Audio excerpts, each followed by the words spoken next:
Hi everyone. Good to see you on my channel today. Today I will tell you a wonderful story. It is full of love and kindness. I hope you enjoy it and I wish you an enjoyable viewing experience. Thank you. Healthy, young, energetic people sometimes don't believe in the existence of disease. I mean, they know that someone gets sick and even dies. But it's mostly old people who've already lived their lives. Well, or those who were born sick, or those who ruin their own health. And young and healthy people just don't have time to be sick. That's what Marcus always thought. A young but already successful businessman, a happy husband and father, full of energy. The man who was barely over 30 felt sick. At first he didn't pay attention to it. It's nothing, a slight cold. Besides, he's overworked. You need to rest, sleep, and everything will pass. It's not like going to a doctor. He hadn't been to a polyclinic for ages. He didn't know how the doors opened. However, time passed, and it did not get better. On the contrary, some strange pains were added to his weakness. In the evening, he told his wife about it. He did not complain, but simply said that he felt somehow not very well, hoping for sympathy and maybe for some advice. But Camila was also young, healthy, and didn't believe anything could happen to them, especially men. Come on, it'll pass. What kind of sissies are you men? It's us women who have to put up with it all our lives. What's it to you? But no, just a pimple on your nose, you die right away. These words offended me, but also calmed me down. Really, why should he? Let's say he goes to the doctor, and what will he say? He didn't even realize what ails him, and there's no time to go to the doctor. He was doing business, sitting in the accounting department with an elderly, strict woman discussing financial matters, and she noticed something. You don't look so good lately, Mr. Marcus. How are you feeling?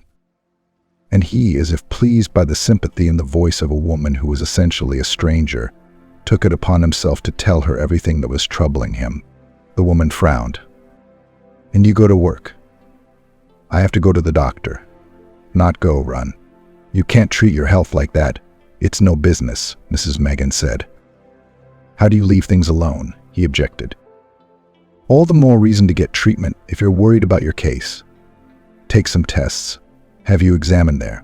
It may not be much of a problem. You'll take vitamins and have some injections, and then you'll be back on track. But if you let it go, and you don't get better, then you won't have much to do. Oh man, you always procrastinate until the last minute, and then we have to deal with you. That's just the way it is. Both my wife and my co-worker complain about men, but in different ways. One chases him to the doctor, the other, on the contrary, reproaches that he is fooling around and pays too much attention to his health. And somehow it stings that his wife won't bother with him. She doesn't want to hear about his ailments even now. She doesn't even want to sleep with him. She sent him to another room. I'm fed up. You sweat a lot at night. It's disgusting. You make me wake up all wet myself. So I guess Mrs. Megan's right, we should go. Maybe it's nothing. Soon it got really bad. He went to the doctor. He realized he had more than a simple problem, and the doctor realized it too, though he didn't say exactly what it was. Don't be frightened. I'm not saying that it is something terrible. It's just that you have to have a checkup to rule out all the risks. Without looking at Marcus, she wrote out a referral to the oncology center. On the way home, he thought about whether to tell his wife. She'd be scared. She'd probably cry. But how could he not tell her? He had to. Camila did not think to be frightened. She was rather angry. Here we go. Now they will drag you to hospitals, you'll see. I went to the doctor. I told you it wouldn't do any good. But what can I do when I'm so weak? And believe me, it's really bad, Marcus excused himself. Oh, come on, it's bad. You should know how people used to live. They knew only two medicines, vodka with pepper or vodka with salt, and they lived to be 100 years old, without ever seeing a doctor.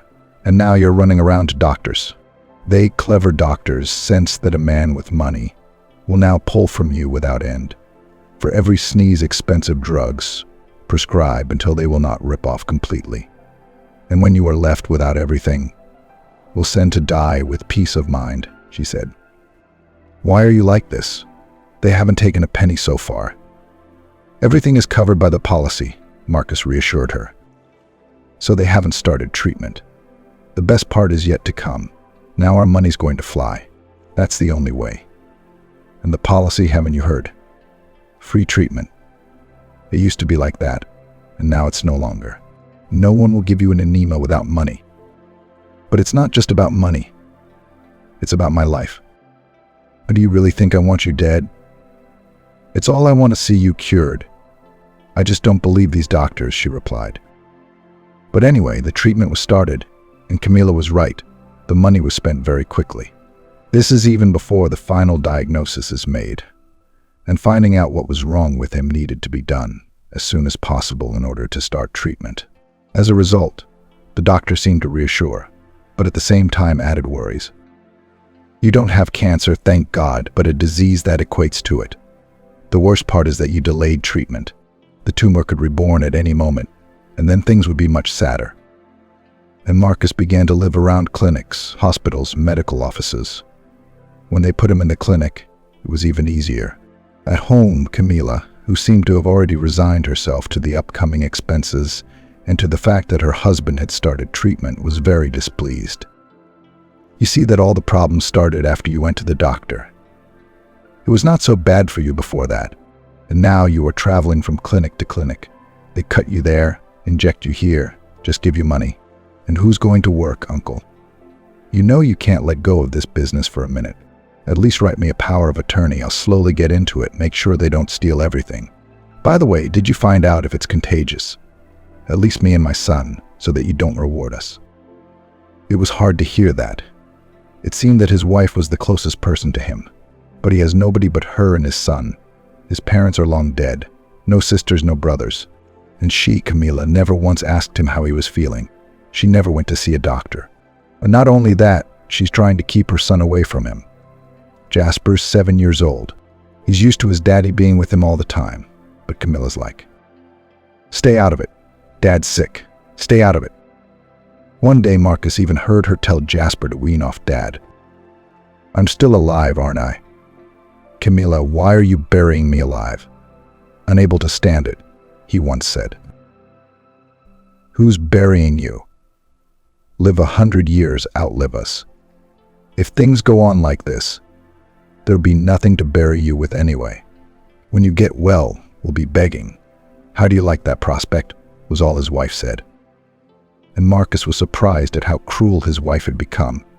He didn't want to talk to her. We didn't even want to see her. The hospital was better. People there, even if it was for duty or money, still expressed interest in his recovery. They're interested in his condition, cheer him up, give him hope. But his wife behaves as if he is already dead and is present only by mistake, although she herself is always away from home. Business is quite seriously engaged, and the child considered abandoned. It's good that Jasper is a quiet boy, from school to home. At home he sits with a book, or at the TV.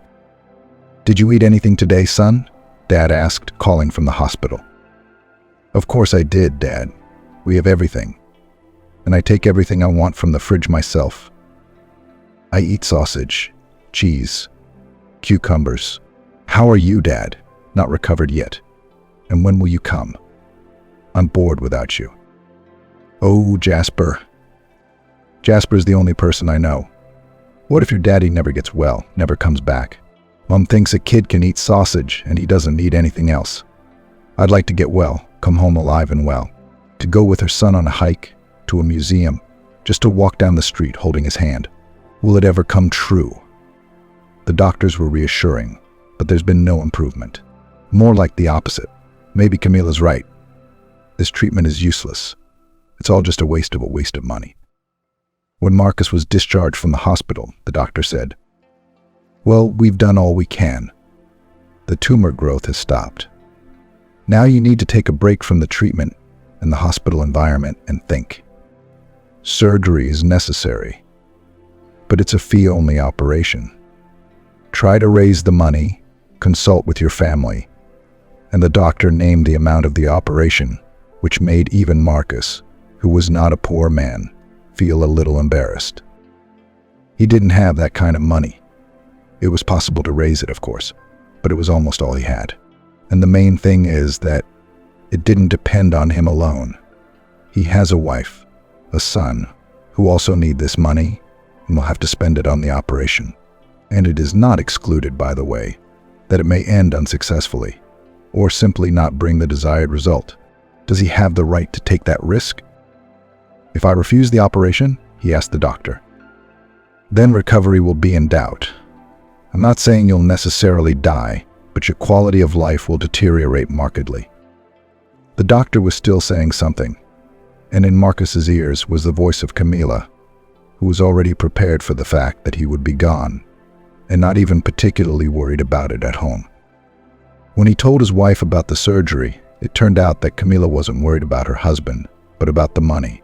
When she heard about the cost of the surgery, which could possibly save her husband's life, she splashed her hands. Marcus, are you crazy? It's an absolutely unbelievable amount of money. But it can still be raised, he said without much confidence. It can. And you know, darling, I haven't been idle since you got sick. I've studied the whole internet, learnt all about your illness and those who have had the same or similar diagnosis. And you know what happens to people. Exactly the same thing that's happening to you. Doctors pull money for treatment medication and then tell them they need expensive surgery. People give their last, they sell flats, cars, everything they have, ask kind acquaintances and relatives. And still they get the necessary amount of money. They undergo surgery. And then the relatives write, thank you all. The collection is closed. The operation did not help. The man died. So you think I should just die without surgery? Marcus asked. He didn't know how right his wife was, but her words seemed reasonable. So you listen all the way through.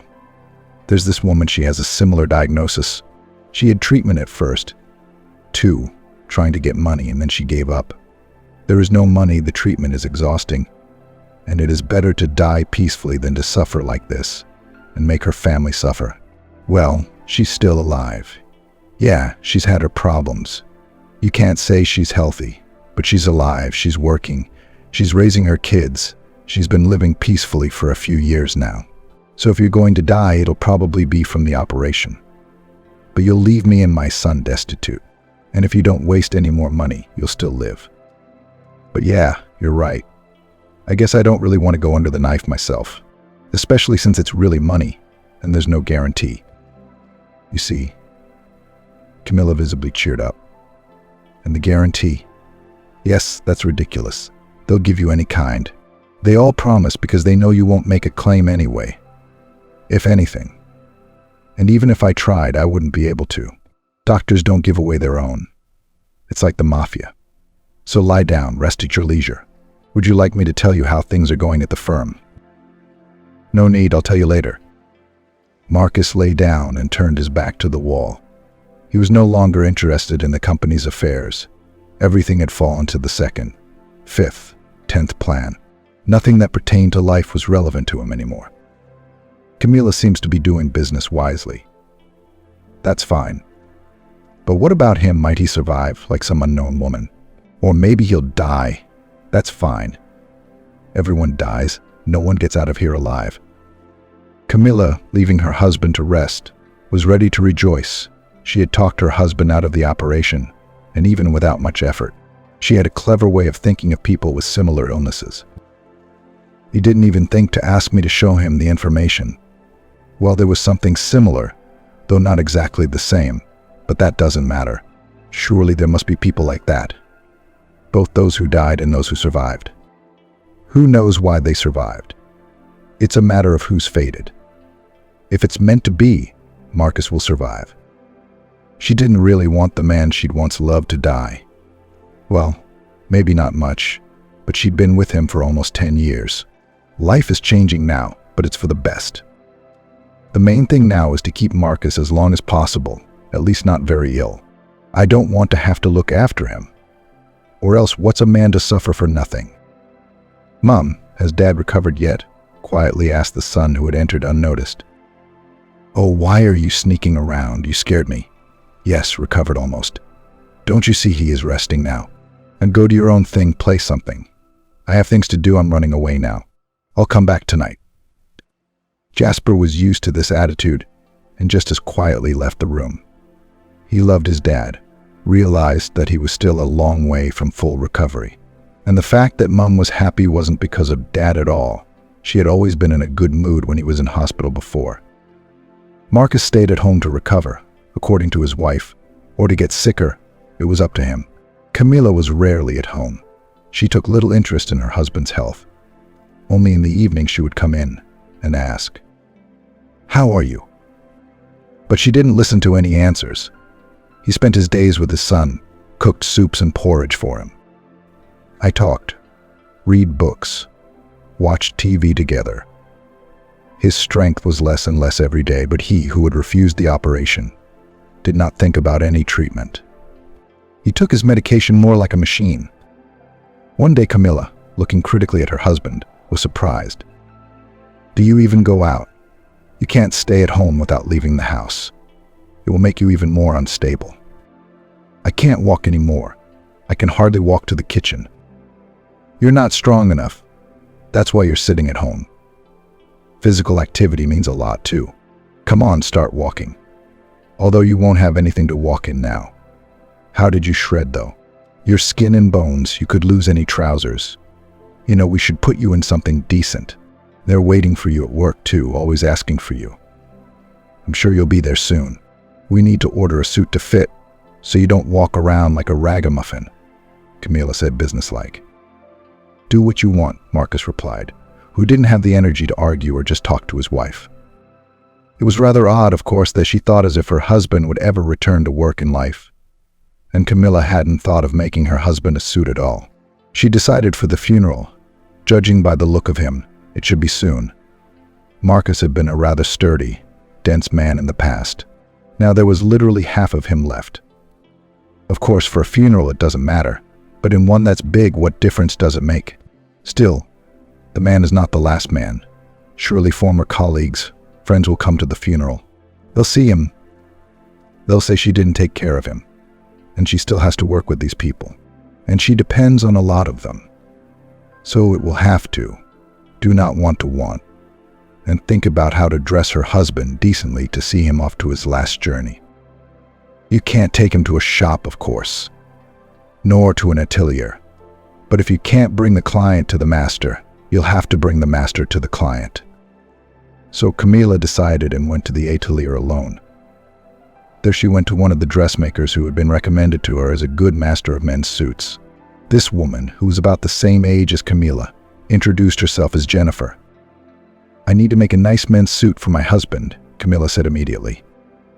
"That's fine, but in order to do that, you have to bring him in to be measured." "That's the problem. Bringing him over I can't. He's seriously ill and hardly ever leaves the house. So I'm going to ask you to come to our house and get measured there." "We don't actually do that," Jennifer shrugged. "I understand. But for someone who's sick, it's not like I have to carry him here on a stretcher. We don't live that far from here. And besides, I'll pay for the extra trouble. I'll pay very handsomely." That promise was a decisive one for Jennifer.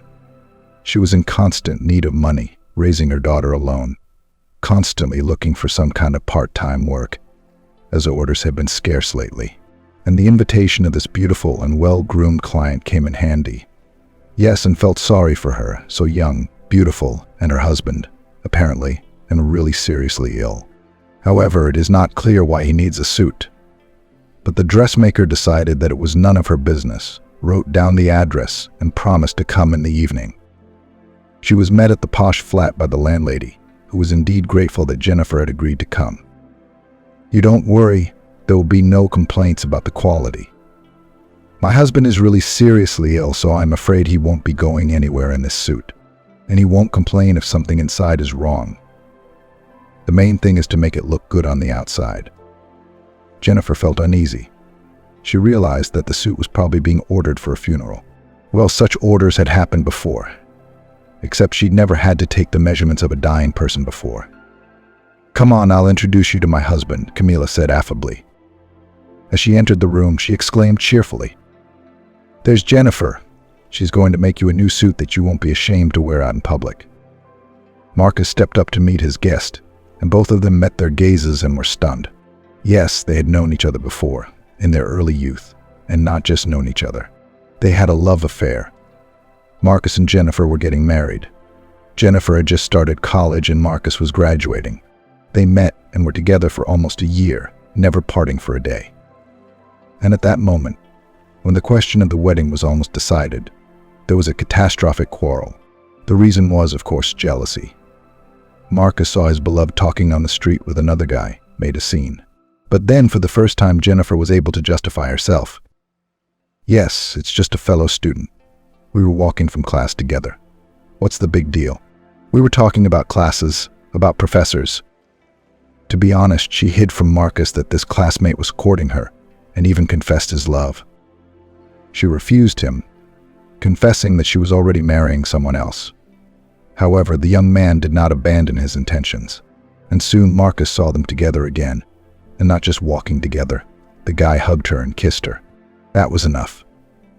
Marcus decided that Jennifer was cheating on him, spoke rudely, and said he didn't want to deal with a girl who let other men woo her so easily. "I don't know if you had something with him or not. It doesn't even matter. The important thing is that you easily let him have his way. I've seen that." "What on earth did you see?" "I didn't expect him to do that myself. We were just walking beside each other," she excused herself, crying. "Well, yeah, just walking next to each other. Then we just hugged and kissed and just woke up together. I'm sorry, Jennifer. If things like that don't matter to you and you have it easy, then I don't see what else we have to talk about." Jennifer hoped that she would still be able to convince her lover of her fidelity, but he didn't want to listen to her anymore. She took the documents from the institute and went home to her village, and there she realized she was pregnant. When her parents found out, they said, "We don't want such a daughter. You can go to the one you got pregnant with. We don't need such a disgrace. We let our daughter go to school. They'll laugh at us. Go wherever you want. But don't come here without your husband. We won't let you on the doorstep anyway." And Jennifer went back to town. Certainly not to the man she'd been fooling around with. She wasn't going to go back to Marcus and apologize to him again. But she'd left the institute, which meant she'd been evicted from her dormitory. She had to live somewhere. She went to college, where she learned to be a dressmaker. Found a job. Gave birth to a daughter. Got a place in the family hostel. She worked hard and as a result was able to save money for her own place. She bought a small flat in a not the best neighborhood. But it was still her own property, which she hoped could be exchanged for something better. She hadn't seen Marcus again since the fight, nor had she tried to find him, even to let him know he had a child. She was sure she would never see her daughter's father again. And here he was in front of her, miserable, haggard, obviously gravely ill, and married to a woman who was already so resigned to his near death that she had ordered a suit for the funeral. Of course, they didn't pretend to know each other. Jennifer began to take the measurements, wishing she could get out of this house as soon as possible. It pained her to see Marcus in such a state. Besides, she realized that he was probably going to die soon. There was nothing she could do to help except sew this most unfortunate suit, doing what was required of her. Jennifer said her goodbyes and left, barely holding back her tears.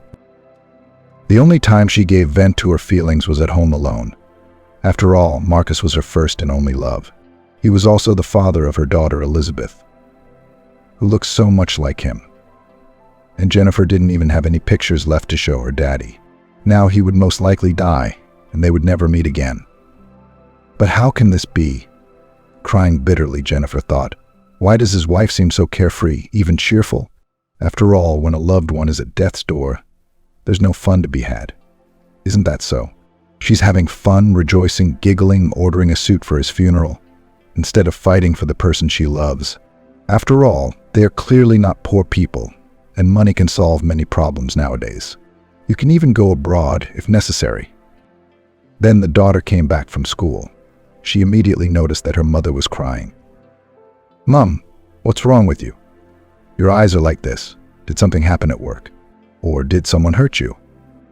Elizabeth was very attached to her mom, always taking care of her, trying not to upset her. And it was even hard for her to imagine that someone had hurt her mom, so kind and wonderful. "No, Elizabeth, it's okay." I cried because I learned that a friend's husband was ill, and very seriously. "So I felt sorry for them," Jennifer explained. Elizabeth believed, and then they calmed down and began to discuss their business.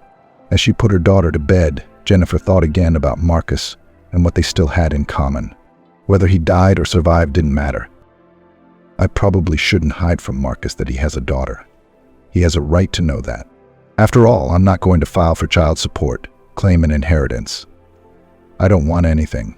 Just that he knows about his daughter, and that she knows who her father is, Jennifer pondered. So we should meet, tell him the whole truth, and then let him decide what to do. I don't think his wife will be too upset, especially if she finds out that there's no threat to her well-being. The fact that her husband could die at any moment seems to be the least of her fears. That's what Jennifer thought, but she didn't know how she was going to talk to Marcus alone. However, that wasn't much of a problem either. A few days later, she called. "I'm sorry, Camila, but I guess I'll have to come again. I have already cut out the suit and started sewing, and I have a doubt whether the sleeves will be too short. I'm afraid a preliminary fitting and adjustment is necessary." "Yes, please do come. I won't be home though, but I'll warn both my husband and son, and they'll let you in, and you do what you need to do." Jennifer was more than satisfied with this, and she hurried off with the unfinished suit to Marcus. In the meantime, he too was plagued with doubts. Of course, he recognized Jennifer, and long-forgotten feelings awoke in his soul. How come they're not together? And whose fault was that? It appeared that he had hurt her himself. He didn't look for her after she left the institute and went somewhere unknown. The neighbors at the dormitory said that she was going home to her village. Apparently she did, because he never saw Jennifer again. But now, it turned out she was living in town, working as a dressmaker and sewing him a suit. Marcus guessed why Camila had decided to order him a suit. She was probably not just resigning herself to his imminent death, but hastening it. And why wouldn't she?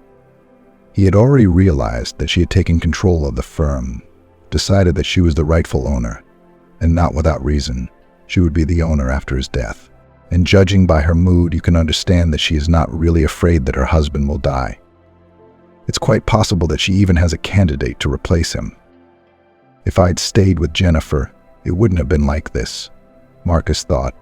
Surely she wouldn't have waited listlessly for me to die, especially not with the money. Why did I refuse the operation? After all, it's still quite possible to pay for it now. And all of Camila's assurances that she and Jasper would go their separate ways are hardly worth anything serious. There should be plenty of money left to live on. In fact, I could still change my mind and agree to the operation. But does it all matter now?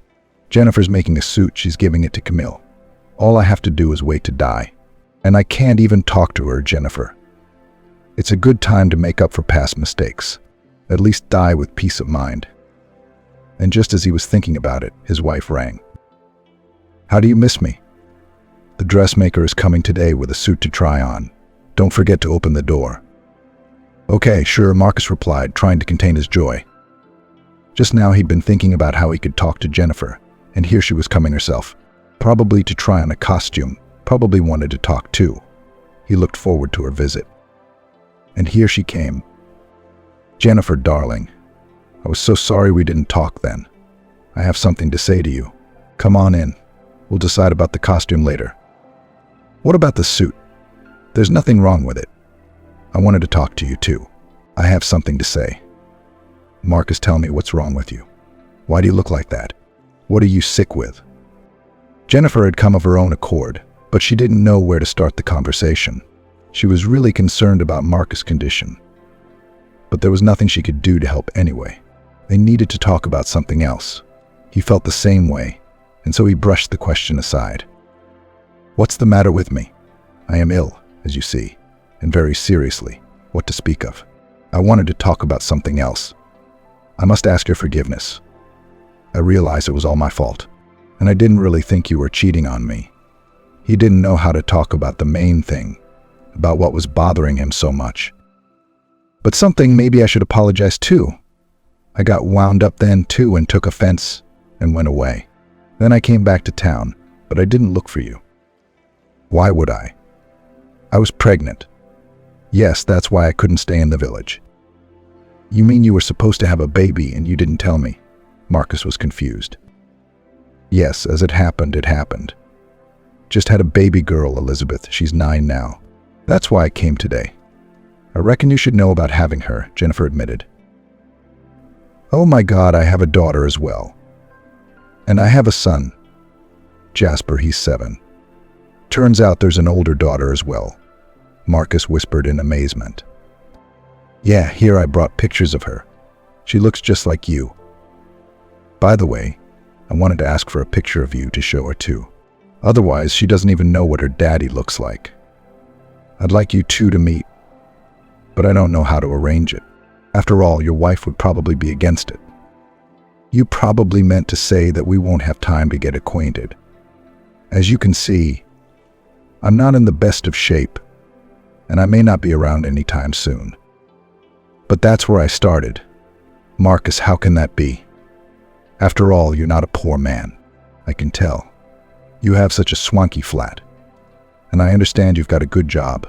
Can't the doctors do anything? They can cure a lot of diseases nowadays. They send them abroad, they get medicines after all. Well, I don't know anything about it, but I've read about it. People have to raise money. And do you have any? Yes, I do. And as the doctors say, you don't even have to go anywhere special. They can do the operation at our clinic. But it costs a lot, of course, and I can generally pay for it. My wife is against it. She's afraid that the operation won't help anyway, and she and her son will go to the world, Marcus confessed. What on earth is that? How can a wife say that? What is she afraid of? What could be scarier than the death of the dearest person? And why do you put up with it? Are you not capable? Can't you agree to this operation yourself? Your life depends on it. You should be the first to fight for yourself and not listen to anyone. I mean, I don't know what's going on. Maybe your wife does have reason to be afraid. But do you really think you can just die like that? You have a little boy. Don't you want to live for him? Don't you think he needs you? Jennifer said eagerly. I guess you're right, Marcus muttered. I think about it sometimes, but I guess I've been too little preoccupied with my condition, namely about my son. Well, of course he needs me. I can see for myself what he'll be without me. Camilla. She's not a bad woman, as you might think, just selfish. Apparently she thinks only of herself, without noticing anyone else around her. Well, you see, and you should be thinking about yourself and your son. And then, by the way, what's in her head doesn't matter, but she just doesn't know how awful it is to be alone. I sometimes think for her my death would not be the worst case scenario at all. She's either resigned to it, or well, I don't know. I don't want to say anything bad about her. I have no right to judge your wife either. I just don't understand her at all. But beyond that, I think it's up to you. I'm a stranger in your life altogether, Jennifer said, covering her face with her hands. Yes, I realize that myself. And you're not an extra person in my life at all. You're the mother of my daughter. Marcus looked at the picture of Elizabeth again. She does look like me and my mom too. Yes, I have to live for my son and for my daughter. And I don't know myself what came over me when I agreed with Camilla. I'm sorry. I guess I'm a little tired. I'm going to lie down. I don't feel so good. Should we call a doctor? Jennifer said worriedly. You don't have to. I've got medication. I'll call the doctor myself right now, and I'll be sure to call and agree to the surgery. I hope it's not too late to get it done. While they were talking, Jasper came in from school, peered into the room, and realized that Dad was busy. Jennifer was in a hurry. Her daughter was due in soon too. She needed to meet her. They said their goodbyes. Marcus really thought about his future in a new way. He didn't want to die anymore. He wanted to live, to beat the disease, to raise his son and meet his daughter, and maybe mend his relationship with Jennifer. With Camilla, though, he didn't even know what would happen now. We'd have to see how she would react to his decision. He called the doctor and informed her of his agreement. I hesitated for a long time. But now I've decided that it's necessary to do the operation. Do you think I'm not too late? I hope not too late. But you need to go back to the clinic and be re-examined. What date do you want to be hospitalized? Tomorrow, Marcus said. And the doctor realized that he was indeed ready. His voice didn't sound as depressed as it had before. He really had the will to live. When Camilla had come in, he had told her his decision immediately, and she had been horrified. Marcus, you have decided to ruin Jasper and me completely after all. Don't you realize how dangerous this is? You'll die during the operation or immediately afterwards. What will happen to us? Nothing will happen to you. You'll still have the money. And I, if I agree, will have the chance I'm depriving myself of by refusing the operation. And I'm sorry, I don't think I'm going to die. And you don't have to finish that suit. The tailor left it lying around. I realized why you decided to order it. After this conversation, Camilla paced irritably around the flat. She had already sorted everything out. She had talked her husband out of the operation, prepared for the funeral, bought herself a mourning dress. And now he's changed his mind. And he really changed. He was lying there with no strength, and now he's suddenly perked up. I wonder what's got into him. Little Jasper came in the way. Mummy, is Daddy going into hospital again? The boy had apparently heard bits and pieces of his parents' conversation. Your daddy's going to go to the hospital. He wants to ruin us. He doesn't know where and why. But he'll leave us penniless. Did he say anything to you when you came home from school? She asked irritably. I didn't say anything. We hardly spoke to him at all. He talked to that aunt who made his suit for him for a long time. What on earth are you saying? What's that supposed to mean? He's barely breathing himself, and he's having affairs with some dressmakers. You can't say anything. Well done, your daddy. Camilla dismissed the child and rushed into her husband's room. Well, tell me, darling, what is it that has affected you so much? Was it the conversation with that dressmaker? Come on, don't be shy, tell me. What tales did she tell you? Stop it. Nobody told me anything. Don't I have the right to want to live? Well, I do. And I've already arranged for the operation. I'm not canceling anything. And if you're really interested, fine, I'll confess. This is the woman who made me believe in recovery. We knew each other once. Well, you don't need to know any more than that. One thing I can say is that I want to live and I will fight for my life, Marcus said firmly. However, Camilla was not used to backing down. Not even the fact that her husband was seriously ill stopped her. What did it matter when her plans were ruined? First, she made an ugly scene with Marcus himself. Then she called Jennifer. Why did you leave your costume at our house? I decided not to finish it. How could you bitch, meddle in other people's business? I don't know what you said to my Marcus. But just know this, you'll never have it your way. He's my husband, and you can rest assured that he will remain so. I have nothing against it, Jennifer replied in an even tone, and I really hope Marcus will finally stop dancing to your tune. He's still a young man and needs to live, even if you don't like it. And please don't call me again. She hung up. All right, darling, we'll see which side wins. Surgery is a good thing, but it's not a sure thing that it will help. Besides, we're still running out of time. And just because the doctors agreed to operate on him doesn't mean anything. He decided to pay the money, so they cut and stitch him up for money, and then you're done. But he thinks in vain that I'll take care of him after that. I'll even give him a glass of water. I won't bury him either. I'll say there's nothing to bury him with. All the money for treatment. Let that kind dressmaker bury him wherever she wants, even in her garden. And I'll sue the doctors. Why did they cut a man if they couldn't save him anyway? Camilla thought angrily. However, she still hoped to dissuade her husband. Well, don't you realize that my first concern is for you? You are too weak. How will you survive this operation? Let's say you will. And then what? It's not certain that you'll be a healthy person. You'll probably just lie there motionless. And who's going to look after you? Don't count on me, I'm telling you. Let that dressmaker look after you. I realized a long time ago that there is no hope for you, Camilla. So calm down. I'll do without you, was all Marcus said. who had long since had enough of these arguments with his wife. He could not be dissuaded. A few days later, the operation was done and was quite successful. But at the end, the unexpected happened. Marcus fell into a coma. Camilla, in the image of a grieving wife, ran to the hospital and immediately began to scandalize the doctor. "What do you mean in a coma?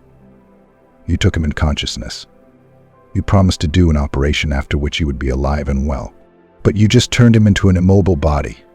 What do we do now? There he lies, not a man, not a dead man. And how am I going to live with a little baby in my arms, by the way? There's nothing you can do about it.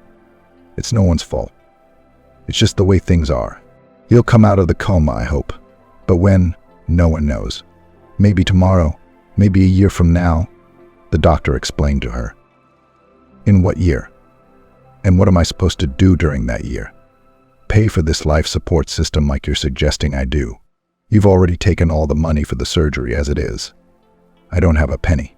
I can't pay. So either keep him alive for free or shut it down. I'd rather bury him than deal with a man in his condition. I'm sure he'll need care afterwards."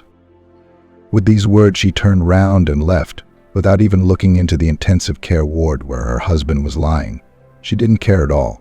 Anger overwhelmed her. After all, everything turned out exactly as she said. The operation had not helped, but it turned him into a helpless body. And the money, by the way, was gone, and a lot of it, and all her plans had collapsed. After all, how it was all calculated. Camilla thought she would bury her husband soon and then finally marry the man she loved. Yes, she'd had another for a long time, who was also bored with his role as a lover. She had kept him by her side lately, with nothing but gifts and cash infusions. She just needed an official marriage. And now it turns out, and no money, and the wedding will not be. You can't divorce a man when he's in a helpless position. Camilla also cared about her reputation, but about the lack of money, she still somewhat exaggerated. The firm remained, she continued to be practically a full owner. And it remained to be seen whether her husband would come out of his coma or not. One must, ahead of events, seize the moment. Marcus, from the looks of things. Anything is to be expected. Camilla decided not to wait, but to withdraw as much money as possible into her account. Even if her husband didn't die, she wasn't going to live with him and would file for divorce. Really, how much longer do I have to ruin my life? Years go by, youth passes. You will not notice how life will pass, and next to whom? That loser Marcus, who's sick and between life and death. I'm a perfectly normal woman and I want to live preferably with the person I love, not with just anyone, she thought as she walked home from the hospital. She didn't even notice that Jennifer was outside the doctor's office, also concerned about Marcus. Jennifer was there and she heard Camilla talking to the doctor and realized that the man she loved was in mortal danger. She too went to the doctor and asked about the condition of the patient. The doctor repeated to her all the same things he had told Camilla and voiced the cost of keeping Marcus alive. Jennifer was horrified. She certainly didn't have that kind of money. "But what will we do if no one pays? He'll have to die," she asked in despair. "You see, it's not up to me here. This machine is not my own. With all my desire, I can't do anything about it. Of course, something free can be applied, but it is far from certain that it will save him.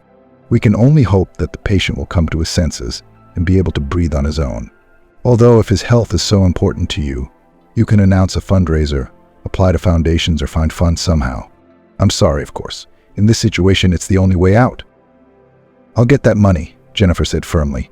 A desperate plan already matured in her mind. "Just please don't you dare switch it off. He has to live for sure. He has 2 children after all." What she had in mind was frightening Jennifer herself. She had decided to sell the only thing she had, her flat. Yeah, it wouldn't fetch much, especially since it would have to be done quickly. But still, it will give at least some respite from the death of a loved one. She and her daughter would have to live somewhere, and she had no one to rely on. But Jennifer didn't see it that way. She hoped for Marcus, that he would come to his senses, and that the money she would raise would be enough to save his life. And if it's not enough, what if I lose everything again? But at least my conscience will be clear. I did everything I could. Jennifer came home and immediately started selling the flat and was soon able to pay the necessary amount to the clinic. Marcus, meanwhile, remained all the same.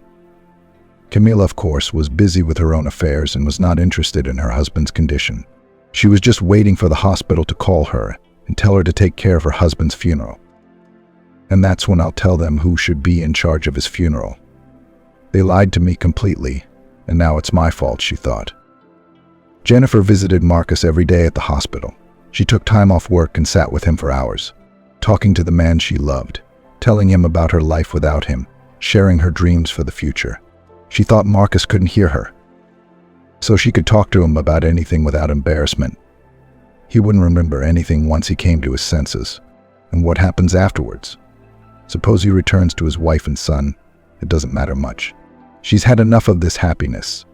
She still met her beloved, was able to help him, was by his side for a while. Maybe even after he comes to his senses, Camilla will not want her husband back. She was the first to notice, without any doctors and examinations, that Marcus' condition was improving. He did not come to his senses immediately, but the doctor examined him and said that the situation was better. The dynamics was there, which meant that the wait was not long. And indeed, Marcus woke up and was very happy to see his love by the bed. "Jennifer, are you here? And I felt you were always there, didn't I?" he said in a weak voice. "I was talking to you." "Did you hear?" she asked. "I don't know, but I think I heard. You told me about Elizabeth, too, when she was very little. I remember that one." Oh. Tears of joy streamed down Jennifer's face. Marcus had finally come to his senses, and hopefully he would be well soon. Finally out of the hospital, healthy and strong as he had once been. It didn't even matter to her that he might not be going to her. But Marcus, coming more and more to his senses, didn't even ask about his wife. Apparently he realized she hardly visited him and worried about his condition. It turned out that she was worried about his condition, but only about material things. While Marcus was in the hospital, she managed to reissue all the documents, transfer to herself all his money, as well as the company, which she sold. By the time Marcus was discharged, their flat had been sold as well. Camilla was already packing. Her reputation apparently no longer bothered her. She had decided to make a complete break with her old life. "What's that supposed to mean?" Marcus wondered, entering the trash flat. "I think we're still married. How could you sell something without my consent?" "That's easy. You think we're still married. I think I divorced you in absentia. It's very simple. You can do anything you want for money. You can marry, divorce, or die. You did a totally unnecessary operation. I told you not to do it. If you don't care what I think, I don't care what you think. And don't worry too much. You're keeping most of your stuff. I'm going away with my new husband. Far away. I'll leave you some money too. Enough for the first time. Maybe you'll earn it later. If you're a healthy man now, of course. If you're sick, lie down and die. By the way, you can keep your son too. I'm not going to babysit him." Jasper was glad to see his daddy back. He ran up to him and stood hugging him tightly, looking at his mother unkindly. "Dad, I'm staying with you, aren't I? You're not going to leave me anywhere. I don't want to be with her, especially not with another dad." "He's mean in general," Jasper said. "Of course we'll be together, son. Everything you've done, Camilla, let it stay with you. I don't care about that right now. I have a new life starting myself, and it will certainly be a happy one. I am very glad for you. All the best," and Camilla picked up the bales of her belongings and left the flat. Marcus called Jennifer and told her the latest news. "That's the way it is, Jennifer. I'm left with almost nothing. Well, I mean with my son, the bare minimum of money, some stuff I don't know where to put since the flat is gone." "Marcus, that's all nonsense. I really don't have a flat now either. I rent a dorm room. I think you can do the same or come and visit us. Elizabeth and I are waiting for you and Jasper too." So unexpectedly and unusually, the family didn't worry about past losses. The important thing was that they were all together, loving each other. What more could they want? Marcus didn't have to rent a dorm room. He rented a small but cozy flat where he and Jennifer and their 2 children could live. The money Camilla had left him and the money he'd made from the sale of his belongings were enough for that. It was necessary to get used to the usual simple life, to find a job, to take care of the children and each other. Camila and her beloved were not going to go abroad forever. They went on a cruise. The money was enough for this trip, and for life after it. At least that's what she thought. But apparently she miscalculated. Or he, who was almost Camila's husband, had his own plans. Soon after his return, he found another lady of his heart and left Camila alone, without a flat and almost without money. Realizing that she could not survive on her own, she started to look for her ex-husband, hoping that if he would not take her back, he would at least help her in some way. He is a working man. He is probably not poor. She was not wrong about that. Marcus was doing well, but she couldn't expect him to take her back. While his ex-wife had been away, he'd managed to terminate her parental rights. This was not affected by the fact that one day it turned out that Jasper was not Marcus's own son. The boy fell ill, had his blood tested, and it turned out that he could not be his father's own son. Marcus took a DNA test, and it came back positive. Jasper wasn't his son. Even Camila had lied about that. But what did it matter? After all, he was the one who had raised the boy from birth. Elizabeth was his own daughter, and he was just beginning to get to know her. But he had always thought of his son as his own, and continued to do so, even after the truth was revealed. It had no effect on his attitude. Nor did it affect his refusal to give Jasper to the returning Camila. However, his son had no intention of going back to her himself.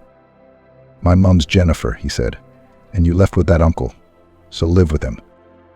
So Camila left with nothing, once again hoping to build her new life without money, without a child, and without the man she loved. But Marcus, having a rich experience in business and connections, quite quickly reached the position of a top manager and gradually created his own company. A year later, they had already moved into their own spacious flat and no longer needed anything.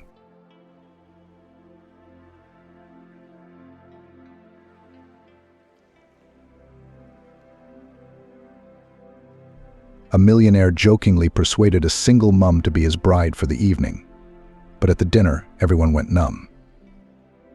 From the start, things didn't work out the way Olivia had hoped. Firstly, the weather had been atrocious since the morning snow mixed with rain, even though it was the second half of December. There was a gloomy haze, occasional gusts of angry wind, and by late afternoon, a hard frost. Secondly, she was constantly short of money. The thought of where to get the means of subsistence became her constant companion. And thirdly, and the most important thing at the time, the landlady was kicking her and her son out of the flat. "Enough dancing and crying," she said. "Olivia, pack your things, get out. You've been living off me for a year without paying for anything. I've been good to you, but even my goodness has come to an end. I need somewhere to put my friend's son. I'm not going to bring a young man back to my place. I'm a woman in the prime of life," Mrs. Emma added, jerking her chin and tucking a strand of blonde hair behind her ear, "but not so reckless as to get involved with a young man like that. I'm the one who's been living off her and not paying for anything." Olivia was indignant to herself. How was it possible to understand the landlady's words, which had no truth in them? "Mrs. Emma," she pleaded, "how can it be? Where am I going with a child in this cold? Can't we do something? I've paid all my bills on time, and I've had my bedroom redecorated. I don't have any money right now. Please let me live until the 5th. Then I'll fly to my dad's." "No, but look how cheeky she is," Mrs. Emma shouted. "Mia said you're not allowed in here. Pack up and get out. Or I'll call the police. I'll tell them you broke into my house and stole all my gold." "What gold?" Mrs. Emma Olivia sobbed, wiping away her tears. "You don't have any, and you never had any. Even your wedding ring is costume jewelry. You told me about it yourself, didn't you?" "No, because you stole it," Mrs. Emma said accusingly. She looked so threatening that Olivia was afraid. If she'd been alone, she wouldn't have argued. She would have gone to the train station, but she couldn't survive with Alex there. Besides, her paycheck wasn't due until the 3rd of the month, and she had almost nothing left in her purse. She'd spent the last of her money on Christmas decorations to cheer herself up. As soon as Olivia thought of her son, he made himself known. Her heart clenched painfully. Where was she to go? The landlady wanted them to leave her flat immediately. "Please have pity on Alex, please," Olivia begged. "He'll catch cold outside, he'll get sick." "Who were you out with, my dear?" "Go cry to whoever you're crying to," Mrs. Emma said. "You've lost your shame. Pack your things and go back to your boyfriend. I'll throw you out on the street. I'll call the police. You're nothing here, just a tramp I took in. Get out, now." Mrs. Emma looked too convincing. Olivia wiped away her tears, realizing she had no choice. They hadn't made a contract with her. Mrs. Emma had always struck her as a wonderful person who couldn't have done such a thing. But she was probably wrong about her. Olivia hurried to her son's room. She dialed the number of Sandra, a friend with whom she worked together at a fast food restaurant. "Sandra, honey, can Alex and I come over to your place?" Olivia asked. "Mrs. Emma's kicking us out of the flat. She said she had to move her son in with some friend of hers right away. I don't know what to do. Maybe I can get through to some help center tomorrow to get Alex and me in until the 5th. "What a bastard," Sandra exclaimed after a pause. "She's a real bitch. Where is she sending you away? The old hag has gone completely out of her mind. You've been looking after that flat all this time, renovating it after her alcoholic grandfather who smoked and shit there. And now you've probably decided to rent it out before the new year to make some money." "I don't know," Sandra. Olivia sighed. "You can help us get somewhere to sleep, and then I'll decide what to do." "Olivia, I'd love to help," Sandra said. "But you see, I've already flown to my brother's for 3 days. Remember what I told you? I didn't even leave my flat keys with my neighbor this time. I won't be back until tomorrow night. Should I wire you some money for the hotel?" "I'll wire you a taxi and a hotel tomorrow. Enough for a couple of nights. Then you can come back to my place." "Oh wait, you can't go to my place. Sam's coming over after the flight. He left his wife and said he'd come with his things," Sandra explained. "Well, we'll decide tomorrow. I'll transfer the money to you now, and you don't worry." "Sandra, thank you so much," Olivia whispered and switched off the phone. While she was packing her bag with a few things, Alex was in tears. Olivia couldn't understand how a person could do such a cruel thing. She took Mrs. Emma for family, and she'd thrown her and her son, whose godmother she'd become when he was born, out in such a freezing cold. Her heart whimpered and tears rolled down her cheeks as her stern hostess stood over them. Olivia had time to heat up some porridge and feed Alex. The baby sat on the sofa and didn't understand anything, didn't know what was ahead of them. Olivia sincerely thought she was a bad mother, since she couldn't help him. "Alex, let's go for a walk," she said to her son, taking a small bite of porridge. Then she zipped her bag with the most necessary things. In such a hurry, physically, she wouldn't be able to pack everything, and she wouldn't be able to take it all out either, especially since Mrs. Emma had been making sure they hadn't taken anything extra the whole time. What was there, exactly? Her things, all the bed linen, plaids, rugs. Olivia bought them all. And she wouldn't have taken it with her, cause there was nowhere to put it. Maybe her mum was right when she called her a spineless fool who couldn't stand up for herself. But what was there to do? The truth was on Mrs. Emma's side. Olivia had no contract, no proof that the landlady had let her in just to stay. Any policeman would have sided with the landlady. Outside, she couldn't remember how she'd ended up with the pram in her bag. Tears filled her eyes, and she kept checking to see if the transfer from Sandra had arrived. But the money hadn't come yet, and where could they go without it? In any hotel, you had to pay in advance. Slipping on the ice, Olivia almost fell. Scolding herself, she looked up at the sky. The snow was slowly settling to the ground. The wind had died down. It was quiet and peaceful. Thankfully, at least the weather was smiling on them. Because if there had been a blizzard, they would have been freezing in 5 minutes. Olivia strained to think who else she could call, who she could ask for help. She checked her mobile bank while she rolled the pram with her son to calm him down because Alex had started crying from the cold. The phone slipped out of her frozen hands and rolled on the ice onto the road. She looked around. There didn't seem to be a car, so she left the pram near the metal fence and hurried to the carriageway to pick up the phone. But then there was a squeal of brakes, and a bright light blinded her. Someone yanked Olivia's arm, and she stared at the phone in horror. Or rather, what was left of it after the car had driven over it, crushing it to pieces along with her hope. Why are you throwing yourself under the wheels? Are you stupid? A pleasant male voice called out to her. Olivia slowly looked up at her savior. I don't know where that driver came from like a genie out of a bottle. Olivia glanced down at her phone, which was nothing but a handful of glass and plastic shards scattered across the road. Olivia looked down at the pram with her son and suddenly burst into tears. What to do now? How to contact Sandra? Where would she get the money to pay for the hotel? She wailed in a low voice. The flow of tears turned into a real hysteria.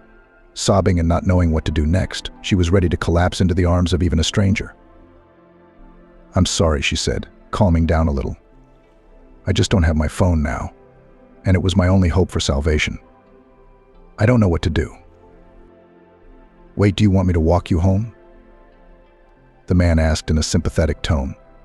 He looked tired, but that wasn't unusual at this time of day, when most people had already returned from work and some were still coming home. No, thank you. My son and I have nowhere to go, Olivia said. Do you know of any charitable organizations that might be able to take us in for a while? We're homeless. I'm so scared for the baby, Olivia said. Stop crying in the cold, you'll catch cold. Let's go to the cafe and have some hot tea and you can tell me all about it. Olivia shoved her hand into her pocket, remembering the change she had left in her pocket, but she thought she could at least use it to get a bed in a hostel. I don't have money for a cafe, she said. Thank you for your help, but I can't accept it.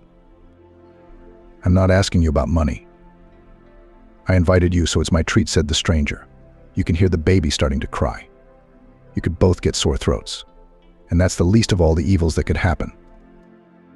The man had some incredibly special aura that made her obey him, and Olivia gave in. She nodded, realizing he was right. They really did need to settle down, if not for dinner, then at least to warm up in a place sheltered from the wind. The stranger helped her lift the pram up the steps at the entrance, and soon they were in the warm room of the cafe, which had a cozy atmosphere. The lights of the sparkling garlands reminded Olivia of a carefree childhood when there had been no problems, when her parents still lived together and had a real family, which had broken up overnight. She sobbed and leaned over her son. In the warmth, he fell fast asleep. Olivia hurriedly undid the lock on his overalls so the boy wouldn't sweat. What will you be ordering? The stranger asked in a pleasant voice, and she shuddered. Thank you, nothing is necessary. You eat on your own, and we'll sit here for company and warm up. No, that won't do. And if you don't order for yourself, I'll choose for you. Do you like cocoa and marshmallows? Olivia looked into the piercing blue eyes that looked at her with an inexplicable, touching warmth. They seemed to be filled with Christmas snowflakes that disappeared when the light hit them. Like you said, cocoa, Olivia nodded. Yeah, I guess so. She shrugged modestly in response. I also love cinnamon apple juice. So order cocoa and juice for the baby. I don't know what to order. How old is he? Shouldn't he get something a little more serious? Alex is 1.5 years, Olivia said. I have some mashed chicken in my bag. She hurried to open the zip on the gym bag, but it was probably jammed and it broke. Olivia literally howled in frustration and bit her lip. Resentment came over her. What kind of mother was she if she couldn't even provide food for her own child? Don't worry, I'll help you now, said the stranger, leaning over to the bag. He did something and looked at Olivia with a smile. There, it's ready, said the stranger. It won't last long, of course. I'll have to buy a new bag. Olivia nodded and thanked the man, and he called the waitress and placed the order. Olivia asked the waitress for a mug of boiling water to heat the mashed potatoes in, and she hurried into the kitchen with a wide smile. My name is Sam, the stranger introduced himself. Thank you, Olivia nodded, drowning in her own thoughts about what to do and how to do it, not quite sure what was wanted. You've already said thank you several times. I have, Sam said. I'm not quite sure why. That's what anyone in their right mind would do if they were me. You threw yourself under the wheels of a car, leaving the pram with the baby. It looked pretty scary, actually. Good thing I have a quick reaction time. Olivia looked at the stranger, going over his words in her head. I think he'd said his name was Sam. Yeah, I'm sorry, she said. I'm not quite myself, my head is spinning. I'm sorry again. My name is Olivia. Nice to meet you. There you go, Olivia. Nice to meet you, too. Sam nodded. Tell me, how did it happen that you stayed outside at night, in the cold, and with a small child? Did your husband kick you out of the house? No, Olivia answered, still not recovering, and the words flew past her ears. If I'd never had a husband, that would probably be a good thing. At least I wouldn't be called divorced. She grinned bitterly at her own thoughts, which left a nasty residue on her soul. No, I don't have a husband, Olivia admitted. It was something else. When I got pregnant with Alex, I was interning at a big company. Then I was doing my degree. The whole pregnancy, I wasn't myself. They wouldn't hire me after graduation because my belly was showing, and no one wanted to hire an employee who would soon go on maternity leave. I had to make do with humiliating part-time jobs. I rented a small room in a hostel, and then Alex was born. Olivia continued, not knowing why she began to tell all her experiences in front of a stranger. For some reason, she decided to pour out her soul to him. For the first few months, my son was calm. My colleague and I worked in shifts, and she helped me with my son. And then I was able to get Alex into a nursery. The worst started when he started teething. He cried day and night. I couldn't sleep and I couldn't go to work. And the noise got us kicked out of the hostel. The superintendent, Mrs. Emma, was kind enough to offer her help. She put me and my son in a small flat she had inherited from her alcoholic grandfather. It wasn't exactly a paradise, but it was at least a roof over my head. Olivia quickly got to work, tidied up the flat, made repairs at her own expense, paid her utility bills faithfully, and helped Mrs. Emma make repairs to her flat.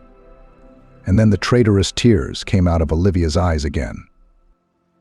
The waitress brought her order, looked at her pityingly, then took a clean handkerchief out of her pocket and handed it to the woman. It was evident that the girl had heard part of the story and sympathized. Anyway, Mrs. Emma kicked Alex and me out and didn't even let us find a place to live, Olivia continued. My friend promised to wire money for a hotel, but she won't be back in town until tomorrow. And now I don't even know if she did. I'll have to stand at the ATM and wait for the money to arrive. I can't let you and the baby stay out on the street tonight, Sam said. Let's have some cocoa now, and then we'll stay at a hotel. I've just flown into town myself, but for certain reasons I'm not ready to go home. We'll stay at the hotel and then we'll see what happens. It's not for nothing they say, the morning is the morning, what do you say? Olivia took the mug of cocoa and looked at the face of her new acquaintance. Should she have accepted help from someone she barely knew? She'd done it once before and now she regretted it. She looked at Sam's soft features and he looked familiar. But she couldn't figure out when or under what circumstances she'd seen that face. After thinking about Sam's proposal for a while, Olivia realized that she couldn't think of a better option. Where could she go with a small child? If he paid for the hotel, she'd just pay him back later. There was no shame in that, and she decided to go along with it. Sam proved that his intentions were pure. By renting 2 different rooms, he didn't insist on his company, and Olivia was grateful to the man for that. They checked into the room. Olivia fed her son mashed bananas and apples, noticing that there was free fruit on the table, a bonus to guests for using the hotel. She dreaded the cost of such a room, but she decided that she would make a deal with Sam and pay him back every cent when she flew back to her father and got a job. Good night, Olivia, Sam said. You get a good night's rest and we'll figure out what to do in the morning. Thank you, Sam. Good night, Olivia said. When she was alone with her son, she was able to relax a little. Alex fell asleep quickly. Alex didn't ask his mother for anything, and he didn't get cranky, which was a relief.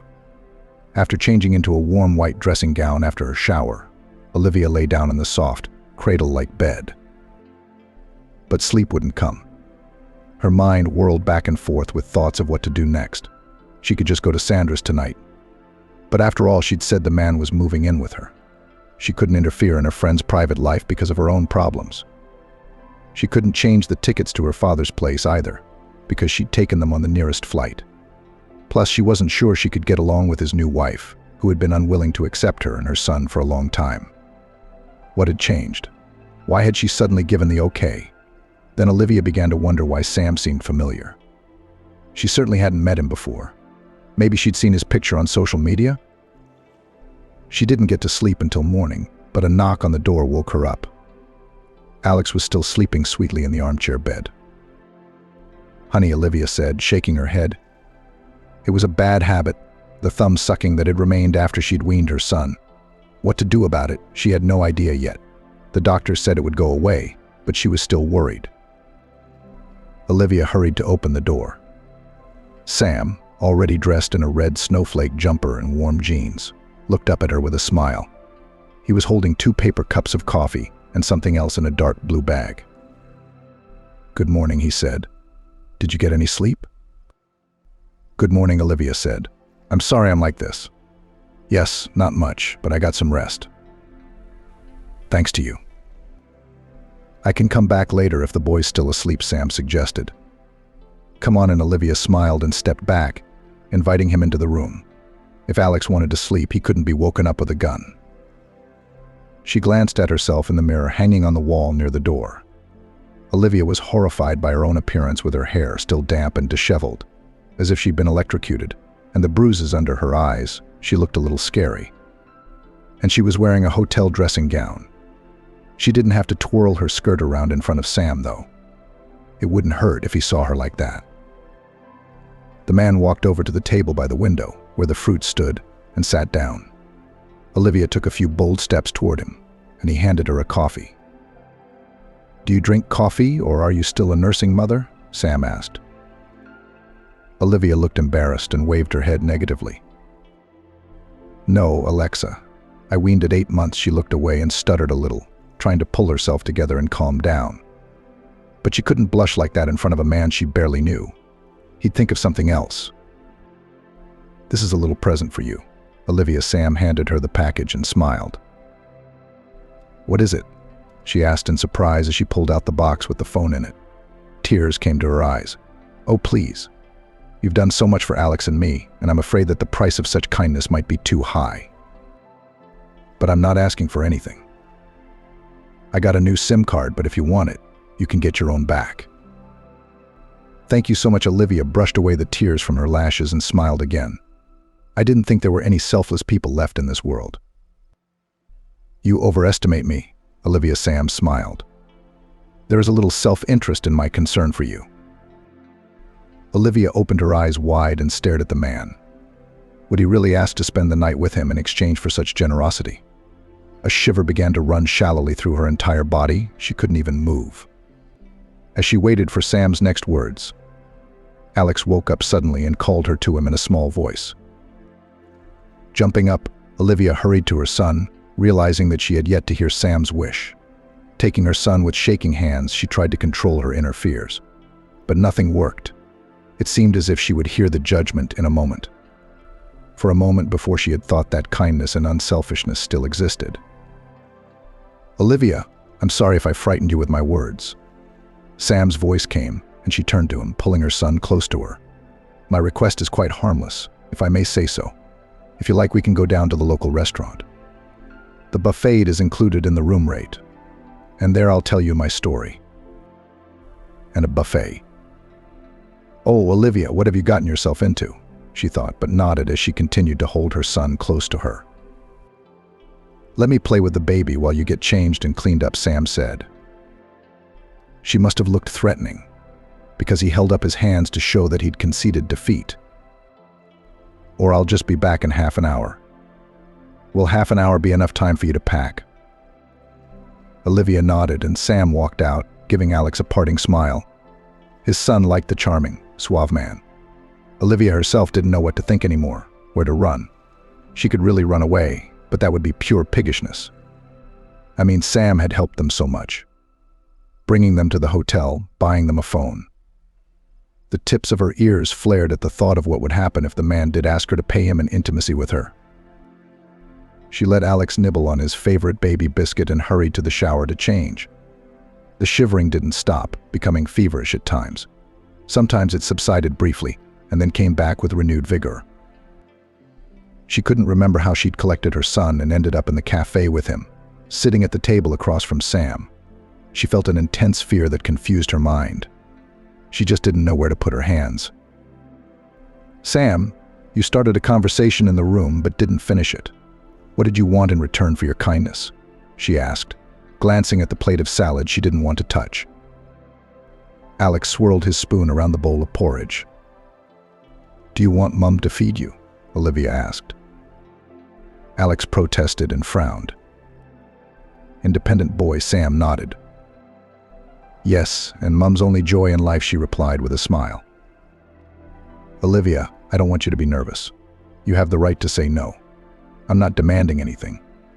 It just seemed to me that we met yesterday for a reason, and that we could help each other. You need shelter, and I need a bride." The woman's eyes opened wide. She stared at Sam in silence, not understanding what he wanted from her. "A fiancé like what?" "No intimacy or anything extra. Maybe just let me show you off to my parents a couple of times." Olivia breathed out a sigh of relief, but she wasn't relieved because she didn't understand what Sam was suggesting yet. "I live in another city, but I come here every year to celebrate New Year's Eve with my family. In the spring I met a wonderful girl, as it seemed to me. She also has a child, though a little older than yours. But that doesn't change the point. I promised my parents that we would come to New Year's Eve together, but one day I came home early and found Kate with her ex-husband. I don't know what kind of weird love they have, but I can't forgive cheating. Kate swore it wouldn't happen again, begged me to forgive her and not send her away.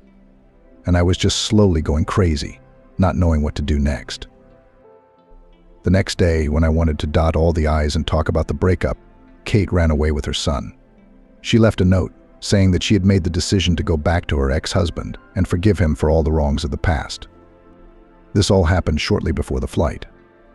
I didn't have time to inform my parents of my breakup with her, and now they expect me to come with my fiancé, and I'm somewhat embarrassed to be the son again who didn't live up to their expectations. Do you think you'll make it better by tricking me?" Olivia asked in surprise. "I don't know, Olivia. I've always failed to live up to their expectations. Didn't do what they told me to do.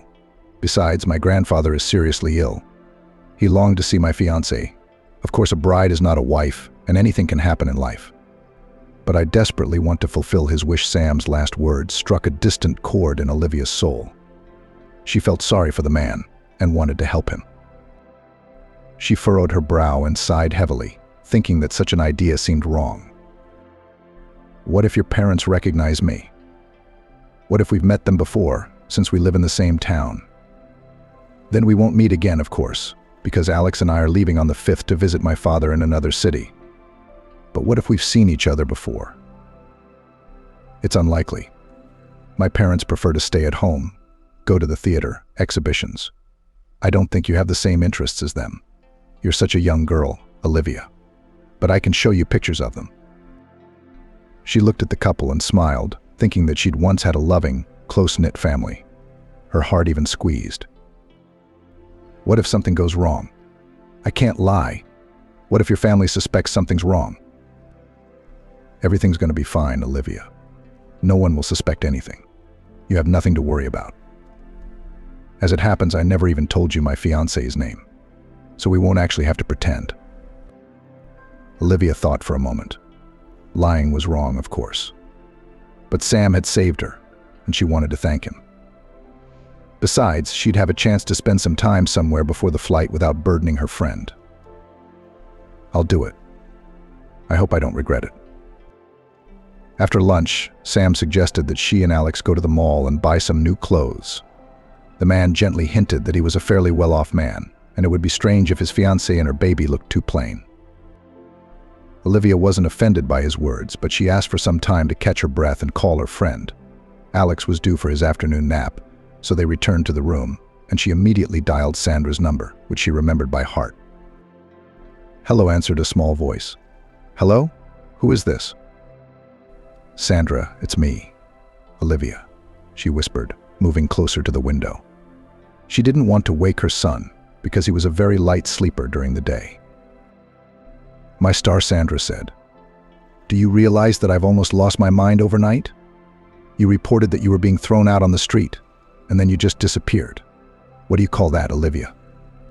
"I was just about to call the morgues and hospitals. I called the super, and I gave her a real beating."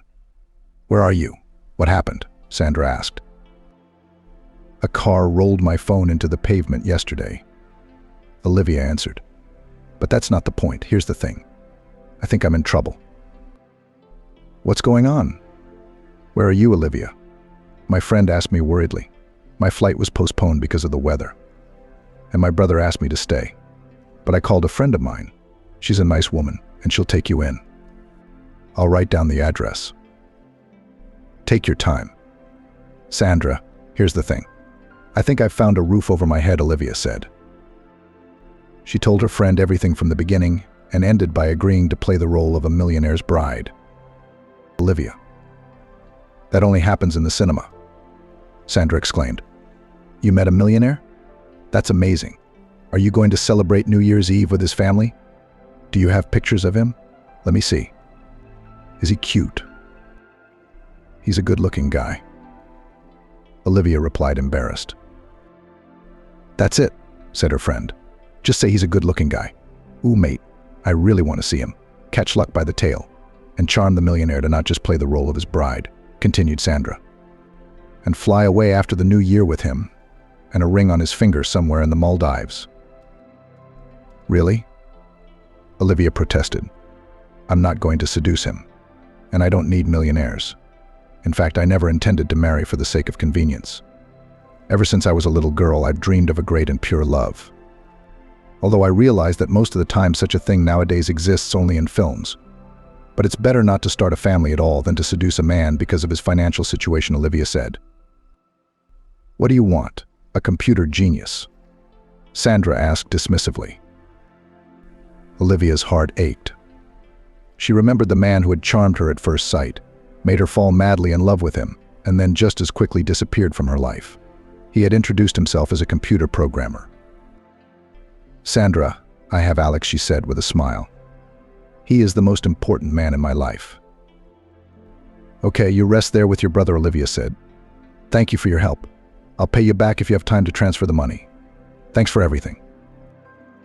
You better take my advice, mate, and strike while the iron is hot. I'm waiting for a picture of your handsome boy.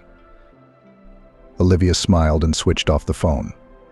For a moment, she pictured Sam beside her and realized that she didn't really see him as her fiancé.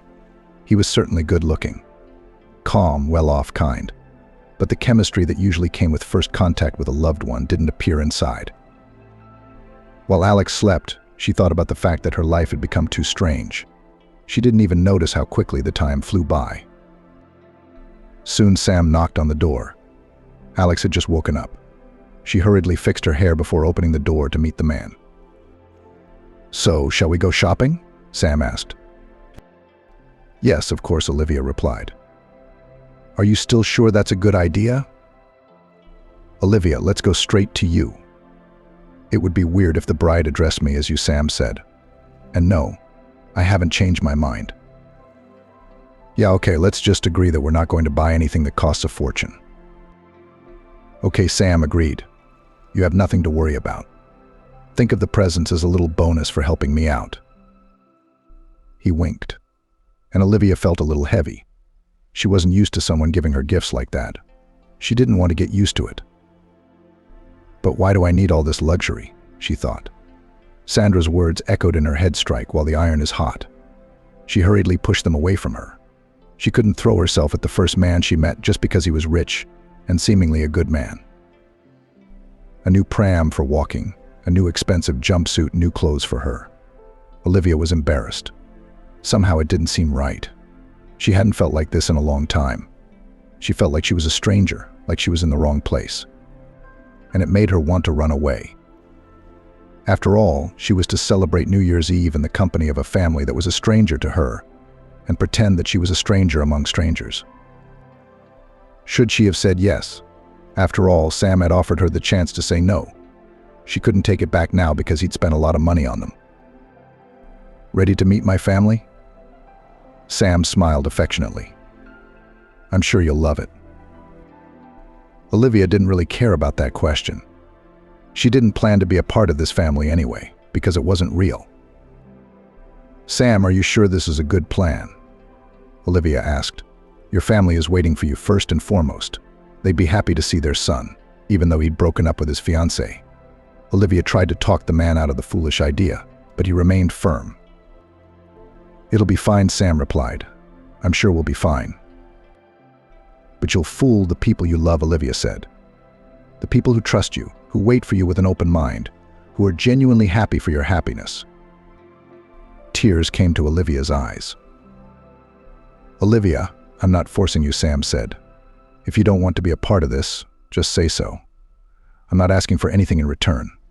And all this stuff will be a New Year's present for you and Alex." There was irritation in Sam's voice, and she realized that she shouldn't have tried to force her point of view on him. If he'd made up his mind, she should just help him realize it, especially since she'd already agreed to it. "It's okay," Olivia nodded toward the street. "Let's go, there's a taxi waiting downstairs." And they got out. A blonde, middle-aged woman threw herself into Sam's arms, and Olivia knew at once that it was his mother. Standing off to the side was a dark-haired man with gray in his hair. "Mum, you're crushing me," Sam moaned, pretending to be short of breath. "I'll crush him. What a big bore he's grown," sobbed the woman. "I remember when you were a little boy."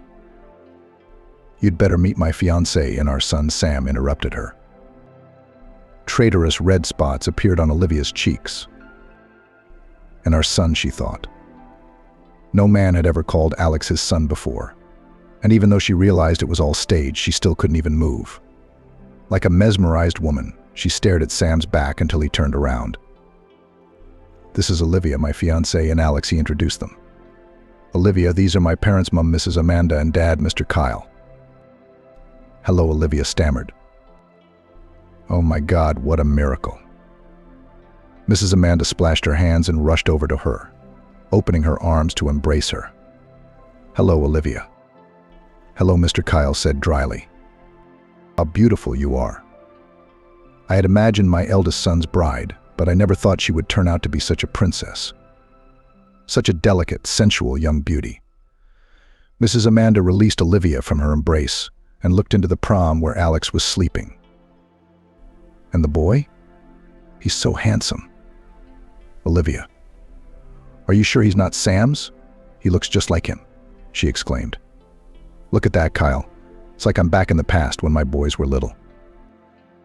Olivia flinched at the woman's question, and she and Sam looked at each other. "Mum, of course he's not my son," Sam said. "Well, I am, but not biologically," Sam explained. "I told you that when I met Olivia, she already had a child." I see Mrs. Amanda nodded. "But it's a striking resemblance." She couldn't stop admiring it. "Well, enough about the resemblance. Come round the table and we'll have tea." The acquaintance seemed to go relatively well, but that was just the beginning, and the fear inside Olivia had only deepened when Sam's father, Mr. Kyle, had looked at her with a slight look of bewilderment in his eyes, as if he suspected something. As the saying goes, the thief's hat is on fire, Olivia thought. That was true for her. She was ready to burst with shame at the wonderful woman who'd been deceived by her own son, and she was no better for having agreed to play along. When she entered the kitchen, she breathed in the sweet aroma of baking apple pie with cinnamon and cocoa. God, it smells so good. Olivia gasped for the wrong reason. The smell reminded her so strongly of the man who'd come into her life, taken her head spinning, and disappeared. Unwanted tears stung her eyes for a moment. "Olivia, tell us about yourself," Mrs. Amanda asked interestedly. "We don't know anything about you at all." Sam brought the pram. He had wiped the wheels so that the parquet wouldn't get dirty, and she smiled gratefully at the man. Alex woke up and whimpered at the soft smell. "Mummy." The baby called out. "Who's so handsome awake?" Mrs. Amanda cooed. "Grandma's going to give Alex a nice meal. Can we give him vanilla curd pudding? It's not too sweet. I used to spoil my babies with it when they were tiny." "Yes, I think we can give him some," Olivia nodded. "Thank you." Sam lifted the pram so that Alex could sit in it and moved it closer to the table. His son looked curiously at the people he barely knew. He wasn't particularly fond of new faces, but he accepted this family as his own, which was gratifying. Mrs. Amanda placed a treat in front of him, poured juice into a glass with a tube, and the baby wrapped his arms around it. The woman poured cocoa for everyone, and began to carefully arrange the pieces of cake. "Olivia, what happened to Alex's father?" Mrs. Amanda asked, sitting down at the table. Alex's father. Olivia was confused for a second and glanced at an equally confused Sam, who made it clear with his eyes that she could say whatever she wanted. And she decided that at least she wouldn't keep the truth out of it at that moment. The fact that Sam hadn't had time to tell anyone about his fiancée played into their hands. "The thing is, we broke up," Olivia began. "He'd left me, playing with my feelings. He hadn't promised me anything, though. It was more of a youthful mistake. When I told him I was expecting a child, he didn't rush back into my life. That's all." She shrugged. "It's a sad story," Mrs. Amanda sighed. "But it's all for the best. If he hadn't disappeared from your life, you and Sam would never have met." Olivia ended her story on a high note. Meeting Sam had indeed been a miracle. If it hadn't been for him, she couldn't imagine what she might have done out of desperation. What a bastard. Mrs. Amanda splashed her hands and immediately covered her mouth because Alex hurried to repeat the word and laughed. The woman smacked her lips. It completely slipped her mind that there was such a baby at home. "It's okay, don't worry," Olivia reassured her. It would do Alex good to know that people like that existed. Her heart calmed a little, but not for long. "Here comes my youngest son." Mrs. Amanda smiled. "Michael, wash your hands, dear, and join the tea party. Sam brought his bride." "Good afternoon." A voice with soft vibrations began to break through Olivia's mind, driving her crazy. It couldn't have happened. It wasn't right. It wasn't supposed to be like this. It was impossible. A lump rose in her throat. No, it wasn't a coincidence. Why didn't Sam say anything about his brother? Why hadn't he shown his picture? Olivia turned around slowly as she sat with her back to the door and her mouth dropped open in surprise. "What an adorable bride my brother has," Michael muttered, forcing out a smile. Olivia was ready to burst into tears and run away from this house. He pretended not to recognize her, and maybe she should have thanked him. But she had to talk to Sam to tell him the truth about what it was that had, and still did, bind her to his brother. She was confused and realized she couldn't take another bite. "Do you mind? I'm going to step away for a moment," she said to the crowd. "I'm going to wash my face with cool water. I have a headache from the flight," Olivia apologized, glancing at Sam. "Yeah, sure," the man nodded. He frowned, as if he saw her words as a desire for privacy. "Michael, show our guest to the bathroom and the lavatory, while Sam tells us how he's doing.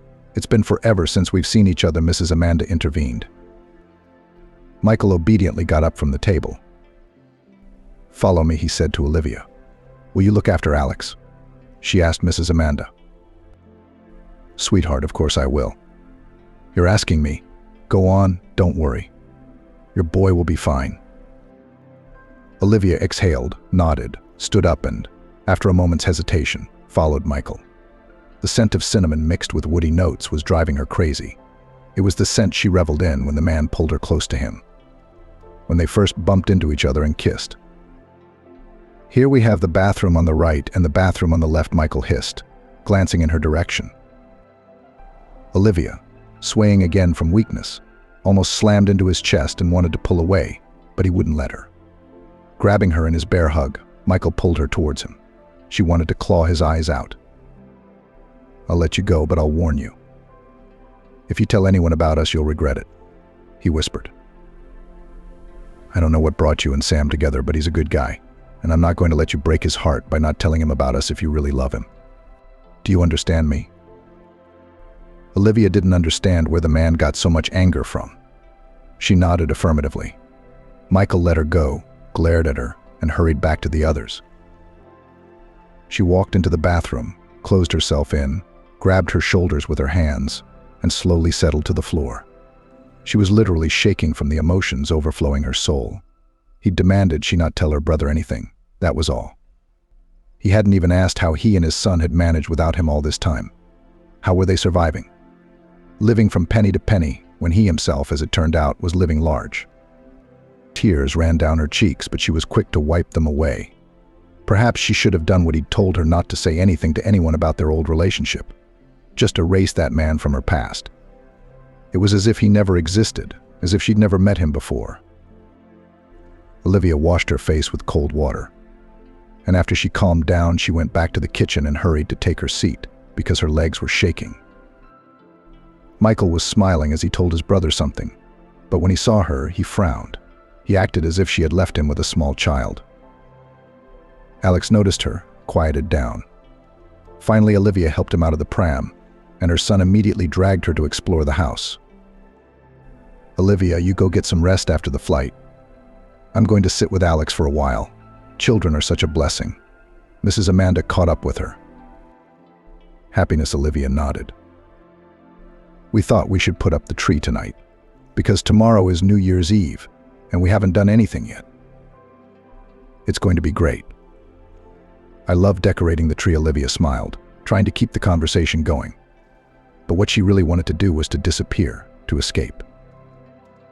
"Michael, you help Daddy get the tree and its decorations out of the attic and bring the box of our old toys, and I'll play with Alex," Mrs. Amanda said to her youngest son. Olivia looked at the man standing in the doorway. He was tall, large-built, with a stiff, dark hedgehog of hair and big blue eyes. That's why Sam seemed familiar to her. She and her brother looked alike. Not as much, though, because Sam was more like his mother and Michael more like his father. Same habits and stern expression. "Sam and Olivia are going to go into the room and enjoy each other." Michael gritted his teeth, as if his mother's words had hurt him. He didn't look at Olivia, but she noticed the way his hands clenched into fists. Had he mistaken her for a fortune hunter until now? She was the one who should have been angry. A wave of rage rushed over her in a powerful flood, but she continued to smile. Sam took her hand and led the way. She looked back at her son. Alex was engrossed in playing with Mrs. Amanda and didn't notice anyone around him. To think that this woman was actually her son's grandmother. Olivia was a little scared to be alone with Sam because she didn't know if she should tell him about the connection with his brother. After all, she was in this house at his request. It was important for him to know the whole truth. Except she wasn't sure if she'd be comfortable telling him he was Alex's uncle. As they passed Michael, she was out of breath, dizzy, and suddenly realized that she would be living next to this man for a week. The last realization caused intense inner pain. "I forgot to warn you about a small nuance. We'll have to share a room," Sam whispered as they left the living room. "But don't worry, I'll sleep on the floor." The master of the house will sleep on the floor. Wow. Olivia thought. Well, even if he's not the master, he's in charge. They entered the huge, tastefully furnished, bright room, and Sam closed the door behind them. Olivia turned around and looked him in the eye. "Sam, we need to talk," she began. But her tongue immediately stuck to her mouth. It was hard to tell him the truth that was making her sick to her stomach. "Yeah, Olivia, so far so good. My family has accepted you. Don't mind your father and brother. They like you. My dad's always so serious. But you even managed to get your brother emotional," Sam said. I could tell that Michael was jealous of my choice. Sam smiled broadly and sat back in his chair, but Olivia clutched her hands to her head and exhaled excitedly. "The thing is, your brother Michael. Did he hurt you in some way?" he remarked. Sam could see how tense Sam was. The man immediately stared into Olivia's eyes, as if he were trying to understand her emotions, to penetrate her inner world. "No, he didn't hurt me," Olivia answered. "Not today, anyway. The thing is, Michael is Alex's father." Olivia said it spontaneously, but it didn't make her feel any better. It was like a hoop was squeezing her insides and tying them in a tight knot. "Wait, what did you just say?" "Michael is Alex's father." Sam turned pale. Olivia was as shocked as he was, but she couldn't hide the truth from the man who'd helped her and her son, sheltered them, and kept them warm. And she couldn't lie to him. "Yes, when I was an intern at a big company, I met a programmer there. I realize now that he was just playing me and pretending to be a programmer. Probably. But that's not the point. Michael became my first love, my first man and the father of my son. Except he disappeared from my life. as if he was afraid or only wanted intimacy. I looked for him, but they never told me anything about him. And who was I in a big company? Just an intern. Michael's colleague said he was on a business trip. My internship was coming to an end. I wrote him a letter and asked that his colleagues give it to him. In the letter I wrote that I was pregnant. I called and texted him on the phone, but Michael didn't answer. And now we meet again. He doesn't know we're just playing bride and groom. He told me not to break my heart for you. Anyway, I don't know what to think, what to do next. Maybe I should pack up my son and leave too. Sam exhaled noisily and wrapped his arms around his head. He swayed in his chair as if he couldn't believe what he was hearing. I don't understand at all, the man asked. Such a coincidence could only happen miraculously. What were the odds that I would save my own nephew's mother? My brother is a jerk, of course. And I don't know if there's any way I can convince you to stay. Sam looked up at Olivia as if he were looking into her heart. She felt sorry for the man because she couldn't turn back and embarrass him in front of his family. I wasn't going to run away, she said in a shaky voice. You just had to know the truth. We'll convince my brother that we're serious, and we'll make him regret leaving you with the baby. Except now I can't just let you go God knows where with a baby. To your father, who may not be expecting you, from what you've told me. Tell me, how can I help you and my nephew? Sam asked.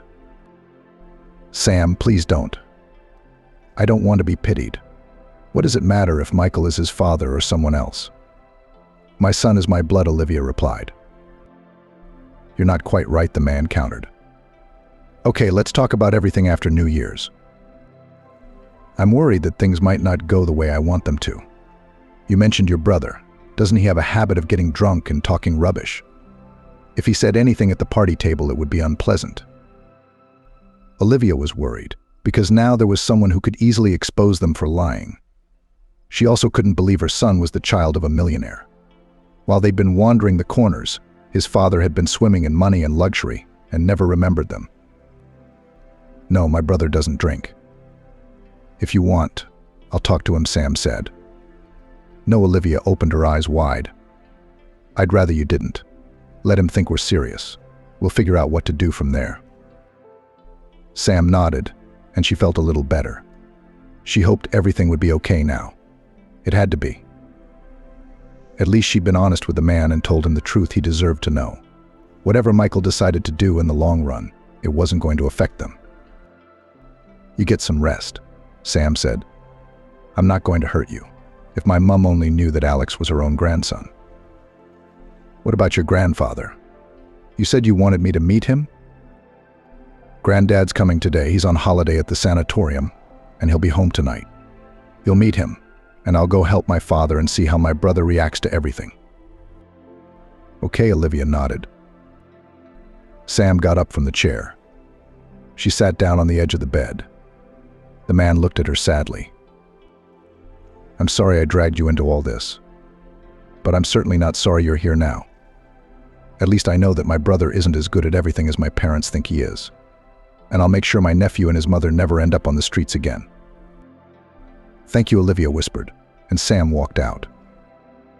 When she was alone in the room, she collapsed on the bed and cried. There was no strength left.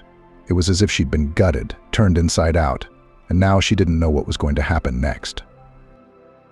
When Olivia woke up, it was already dark outside. She shuddered, jumped to her feet, took a quick look in the mirror, and hurried downstairs. Mrs. Amanda must have thought me so impertinent as to hang her baby on her and fall asleep, she thought. And she slept so long. Olivia's mind raced. The panicky thought that if Sam had told everyone the truth, Michael would decide to take the baby away from her mother. Panic raged through her veins until she ran downstairs to find her son sleeping peacefully on the sofa with Mrs. Amanda crouched beside him. Get ready. She heard a commanding voice behind her. Olivia flinched and turned around. Michael was standing next to her, looking at her as if she were an enemy of the people. Pack for what? Had he really found out everything? Had he talked to Sam and now he and his son were going to be thrown out into the cold? Would it be a repeat of the day before? Or was it just her?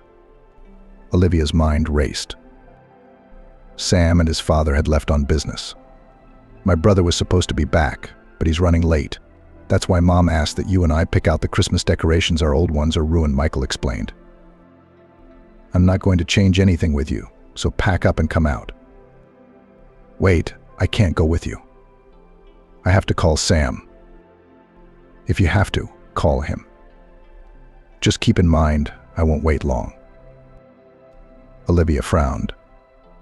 Michael turned 180 degrees and hurried out of the house. Stepping into the kitchen so as not to wake her son and his grandmother, Olivia dialed Sam's number.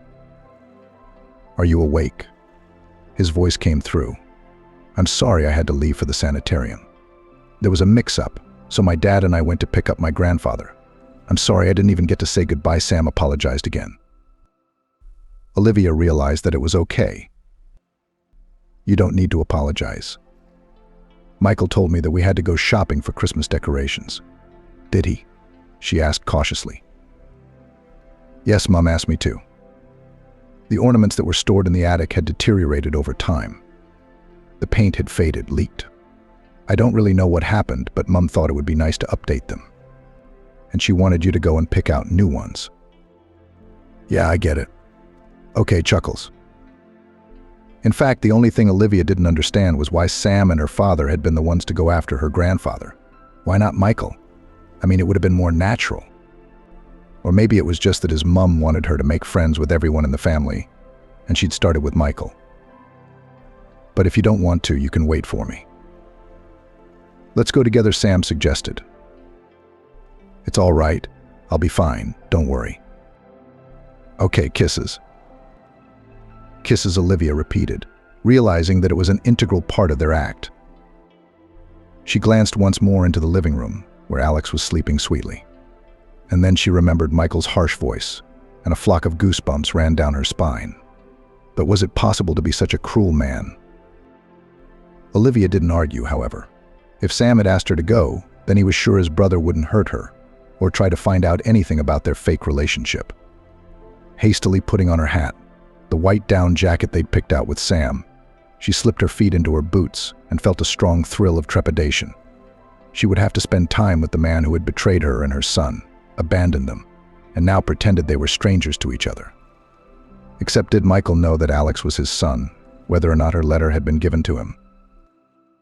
Olivia got into Michael's car. She turned her back to the window, and he started the engine, turned on the music, and drove silently out of the yard. She'd expected that was how they'd spend their time in the shop, since she didn't want to pick out Christmas decorations with him. Though she was usually a fan of Christmas shopping, she was particularly excited about the displays of things that were out of reach for her modest budget. Olivia hadn't put up a tree in 2 years.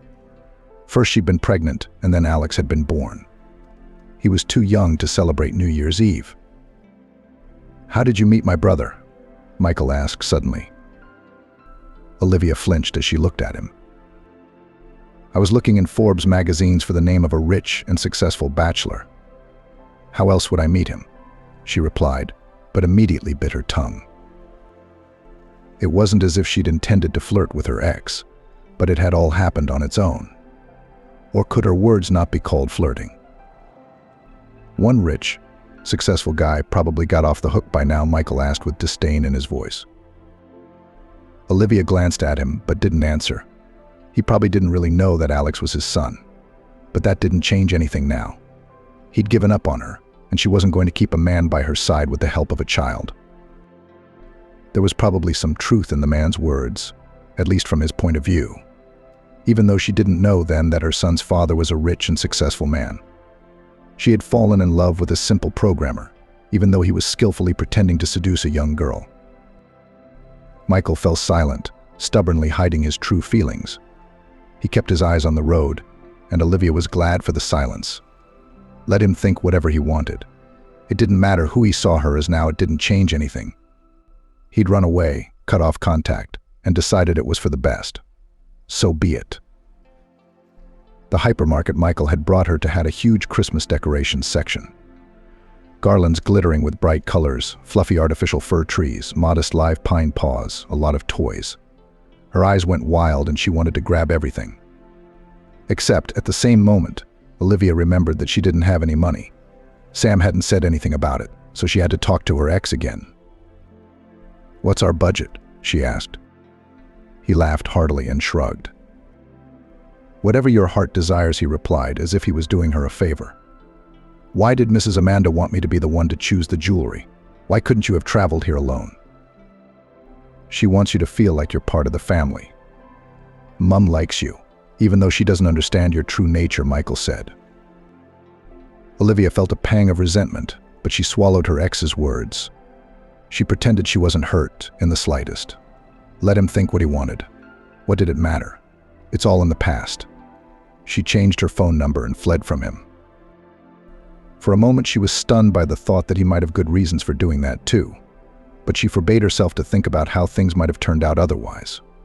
What was the point of sorting things out now and trying to figure out what exactly had happened between them? Remembering the color scheme of the living room in their house, Olivia decided to go with the delicate tones of the Christmas tree ornaments. She put blue balls and snow-white toys into the trolley. Accidentally dropping one of the boxes, she bent down to pick it up, and she and Michael bumped foreheads because he rushed to do the same. Their gazes crossed. Her eyes pinched at the memory, because that was exactly how their first meeting had been. Olivia had been running down the corridor to her supervisor with papers she'd found wrong, and she'd dropped the papers out of her hands and crouched down to collect them. But it turned out that she wasn't the only one who had decided to do that. Michael then wanted to help her, leaned over, and they bumped foreheads. Thus began their love story. It was probably the way it was supposed to end. Except that she suddenly felt a desperate urge to kiss the man, which she had to suppress with an effort. She quickly jumped to her feet and began to adjust her clothes. Michael slowly got up, put the box back in its place and moved a couple of steps away, probably deciding to keep his distance between them. "How much jewelry do you have to choose from?" Olivia asked. "I mean, how big is your Christmas tree?" But Michael didn't move, as if he hadn't heard the question. Olivia gently touched the man's arm and he flinched. When he looked at her, he frowned, probably remembering their first kiss and drowning in the memories, just as Olivia had fallen into them. "How tall is your tree? You have to decide how many toys to get, whether you want garlands or tinsel," she continued. "Take whatever you think you need, get a basket full of toys. They won't be superfluous. Mum likes a lot of them," Michael said in a surprisingly calm voice. Olivia nodded. There was a bonus to this trip, wasn't there? She could enjoy the jewelry, which gave her a great deal of mental satisfaction. "Do you love my brother?" Michael asked suddenly, and Olivia flinched, turning to look in his direction. Why had he suddenly decided to talk about her love for Sam? Would she be so open about it? Anyway, she tried to dodge the question and grabbed the first box of lights that looked like little bears. "Did you love me?" The second question seemed to hit her under the breath. Olivia turned around and looked at Michael, trying to figure out what he wanted to achieve with those questions. She couldn't think of a single coherent thought. "Michael, what does it matter now?" "I'm marrying your brother. You and I are no longer together. Don't dwell on the memories of the past," she said. Olivia decided that was more than enough, taking a few more garlands, brightly colored rainbows and tinsel. But she couldn't pass up the glowing snowflakes and stickers to decorate the doors and windows. Soon the shopping was complete. Michael paid for the items at the checkout, bagged everything up, and they drove home. On the way, Olivia felt her inner excitement heighten at being in such close proximity to her son's father, who might not have known that Alex was his son. How much she wanted to ask him questions that tore at her soul from the inside out. To ask Michael why he'd disappeared, why he'd abandoned her, and now suddenly he was talking about the past again. But she couldn't set Sam up. A happy bride wasn't supposed to talk or think about her past. As soon as the car stopped in the courtyard of the huge mansion, Olivia hurried out. She wanted to see her son and find out how he was feeling. But most importantly, she wanted to get rid of Michael's company. But her heeled shoes were playing tricks on her. When she slipped on the icy path, she thought she'd land with the back of her head on a rock in a second. But she found herself in the safe, strong arms of a man from her past. Michael held his breath, looking at her with unspeakable tenderness and longing. Olivia tried to move to break free, but he didn't rush to help, continuing to stand, leaning over her. Her heart began to beat faster. Michael leaned even lower. The scent of cinnamon apple hit her nose with such a familiar, painful memory that Olivia unconsciously opened her lips. A little more, and they would inevitably kiss. But then the automatic gate began to open. Michael cursed sharply, helped Olivia up, and glared at her, as if she were his greatest enemy. "Stay away from me," he hissed. Olivia nodded, agreeing that it was best for both of them. She rushed into the house, realizing that she wouldn't be able to make eye contact with Sam and meet his grandfather just yet. "Alex, who's that arriving?" Mrs. Amanda stepped out into the hallway with her son, and he jabbed a finger in Olivia's direction and laughed. "Mrs. Amanda, aren't you and him tired?" Olivia asked in a worried voice, trying to steady her breathing and the frantic pulse that was literally pounding through her veins.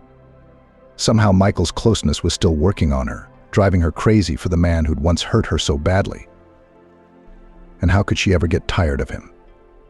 The boy's so calm and smart. You have no idea how happy that made me. Now I finally have my long-awaited grandson. Mrs. Amanda's eyes brimmed with tears, and Olivia wanted to tell her that it was true, that Alex was her own grandson. But she forced herself to suppress the urge. Then she'd be setting Sam up to expose his lies about the fake fiancé, which she didn't want to do. Her son clearly didn't want to go back, because he had a lot of new and interesting toys to show his grandmother. Probably he felt the native blood somewhere on a subconscious level. The door opened, and Olivia hurried to greet Sam. After all, that's what a loving bride should do. She flew past Michael and froze in the corridor when she saw the smiling, good-natured grandfather Sam was holding under his arm. "What's up, princess?" smiled the older man. "Sam, let go of me. Why are you holding me like an invalid? And I'm still a wow," he laughed. "Mr. Jason." He introduced himself. "Hello, I'm Olivia," she said. "Let me hug you, Olivia. How glad I am to have a young beauty in our house. My grandchildren are so caught up in their work. They're all in no hurry to start a family. At least one of them finally realized it was time." Olivia moved closer and hugged Grandpa Sam. Mr. Jason was smiling slightly too and looked up at Olivia, who helped him into the living room and into a chair. Alex immediately ran up to him with a soft toy horse. "Grandpa," said the little boy and climbed into his grandfather's lap. Tears came to Mr. Kyle's eyes. Olivia realized that she couldn't deprive them of such happiness, because Alex was their own person. She should have talked to Sam. His family had a right to know that Alex was their blood. "Guys, get the decorations. You're going to put up the tree and decorate it. Olivia, we're going to set the table. Mr. Kyle and Mr. Jason can handle Alex." Mrs. Amanda's eyes lit up with a warm glow. Yes, of course, she nodded, looking fondly at her son, who was cuddling with his grandfather. While Sam and Michael carried the bags of ornaments into the house and put up the tree, the women set the table in the living room, placing the birthday cake that Mrs. Amanda had baked in the center. Soon the towering green beauty stood 3 meters tall in the living room. It was only at that moment that Olivia noticed how high the ceilings were on the ground floor. It was the kind of New Year's Eve she'd never dreamed of before. She had only seen such large Christmas trees in movies or in shopping malls. Everyone sat down at the table. "Mr. Jason, have you noticed how much Alex looks like little Sam?" Mrs. Amanda asked. Olivia took a sip of her mineral water. She and Sam looked at each other. Alex was devouring a grated apple and carrot and smiling. Apparently, they were the only ones who knew the truth so far. Sam wasn't that skinny. He was a dense boy, Mr. Kyle interjected. Big or little, skinny or dense, it didn't matter. But he looked so much like our boys as a boy. Mrs. Amanda persisted. "I don't know which one he looks more like, Michael or Sam." Mr. Jason chuckled and looked slyly at Olivia and then at Michael. It was as if Grandpa suspected something wrong, and Olivia felt uneasy.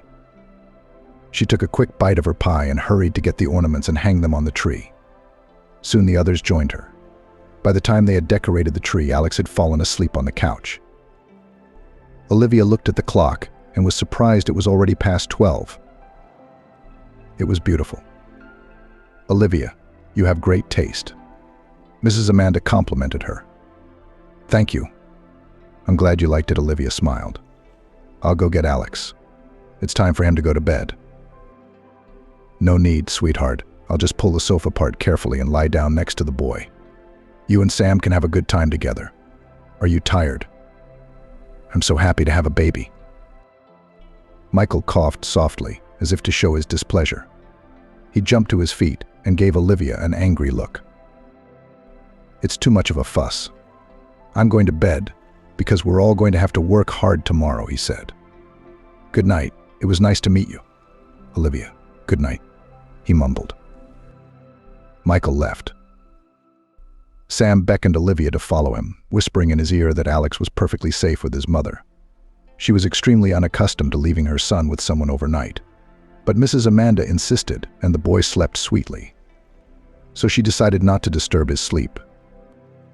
She and Sam escorted the grandfather into the bedroom and retired to their room. The man lay down in the armchair bed. Olivia stretched out on the huge bed, feeling a little uncomfortable. Sam, should I lie down in the chair?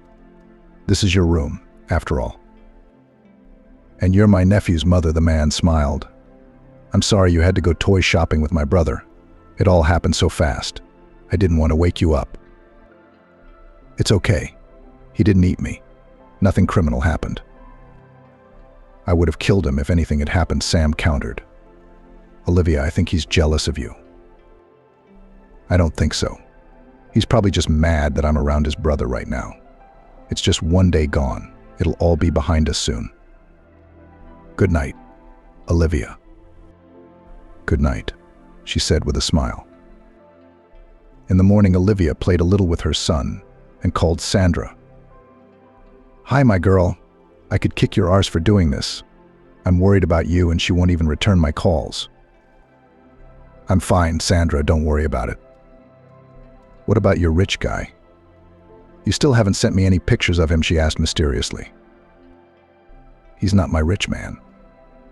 But I think I'm in more trouble than I thought, Olivia whispered, telling Sandra all about her arrival at the house and the fact that Michael was Sam's brother.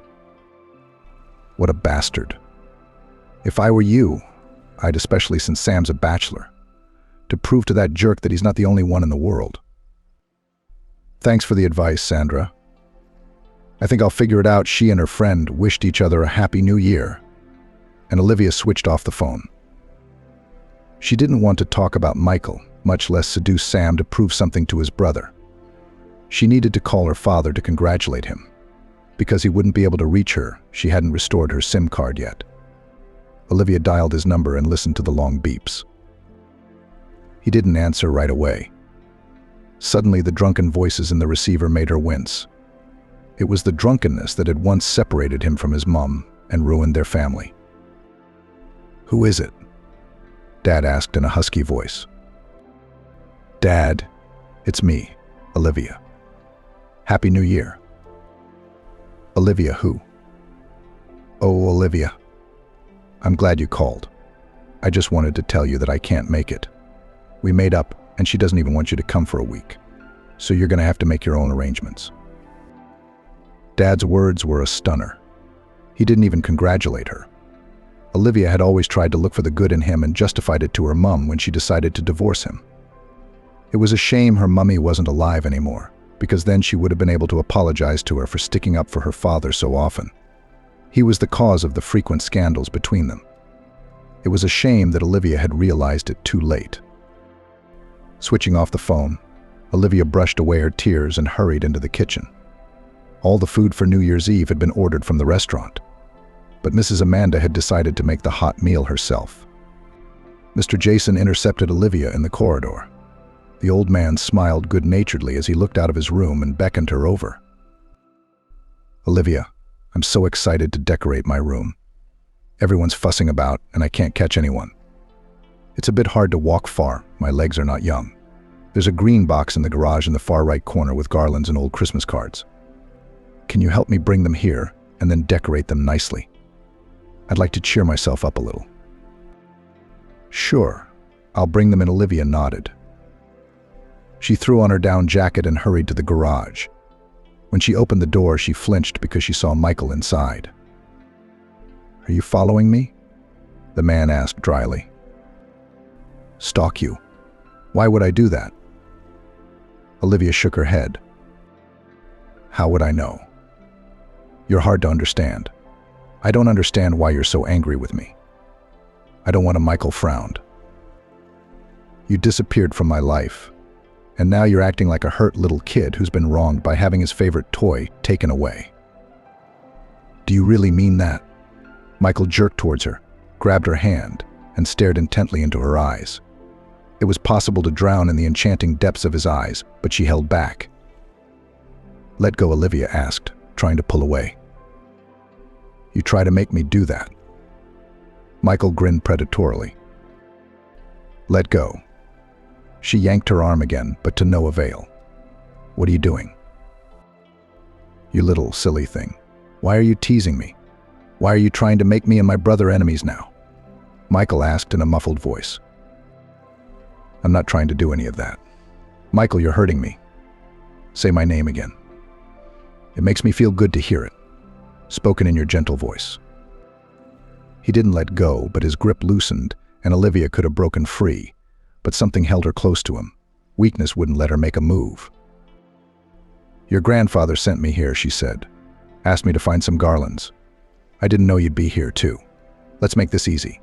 You just help me find the right box, and I'll leave. What's the coincidence? My grandfather sent me to get the lights, too. Olivia was pinned against a brick wall. She tried again to get out, but in vain. Had Sam's grandfather suspected something and decided to set her and Michael up together? Why are you back in my life? He asked in a voice that made Olivia's insides twist. Michael let go. She tried one last time to break free of his grip. I won't. What's more, I'll do something I'll regret. But I'll regret it if I don't. A second more, and the former lover's lips covered hers in an exhilarating, thrilling kiss. Olivia's head spun. A feverish shiver made her wince. Tears came to her eyes. Probably the happy hormone in her blood had risen sharply. Olivia wrapped her arms around the man's neck and kissed him back, as if it were the last breath of oxygen on the planet she'd ever had. All resentment instantly receded into the background. I'm going to take you away from my brother. You hear me? I will, Michael whispered, his breath burning the skin on her neck. You should have thought of that before, and now it's too late, Olivia said resentfully. You just disappeared from our lives, leaving Alex and me. What did you say? You and Alex. Don't tell me he's my son. You didn't know, she asked, trying not to look Michael in the eye. You didn't get my letter?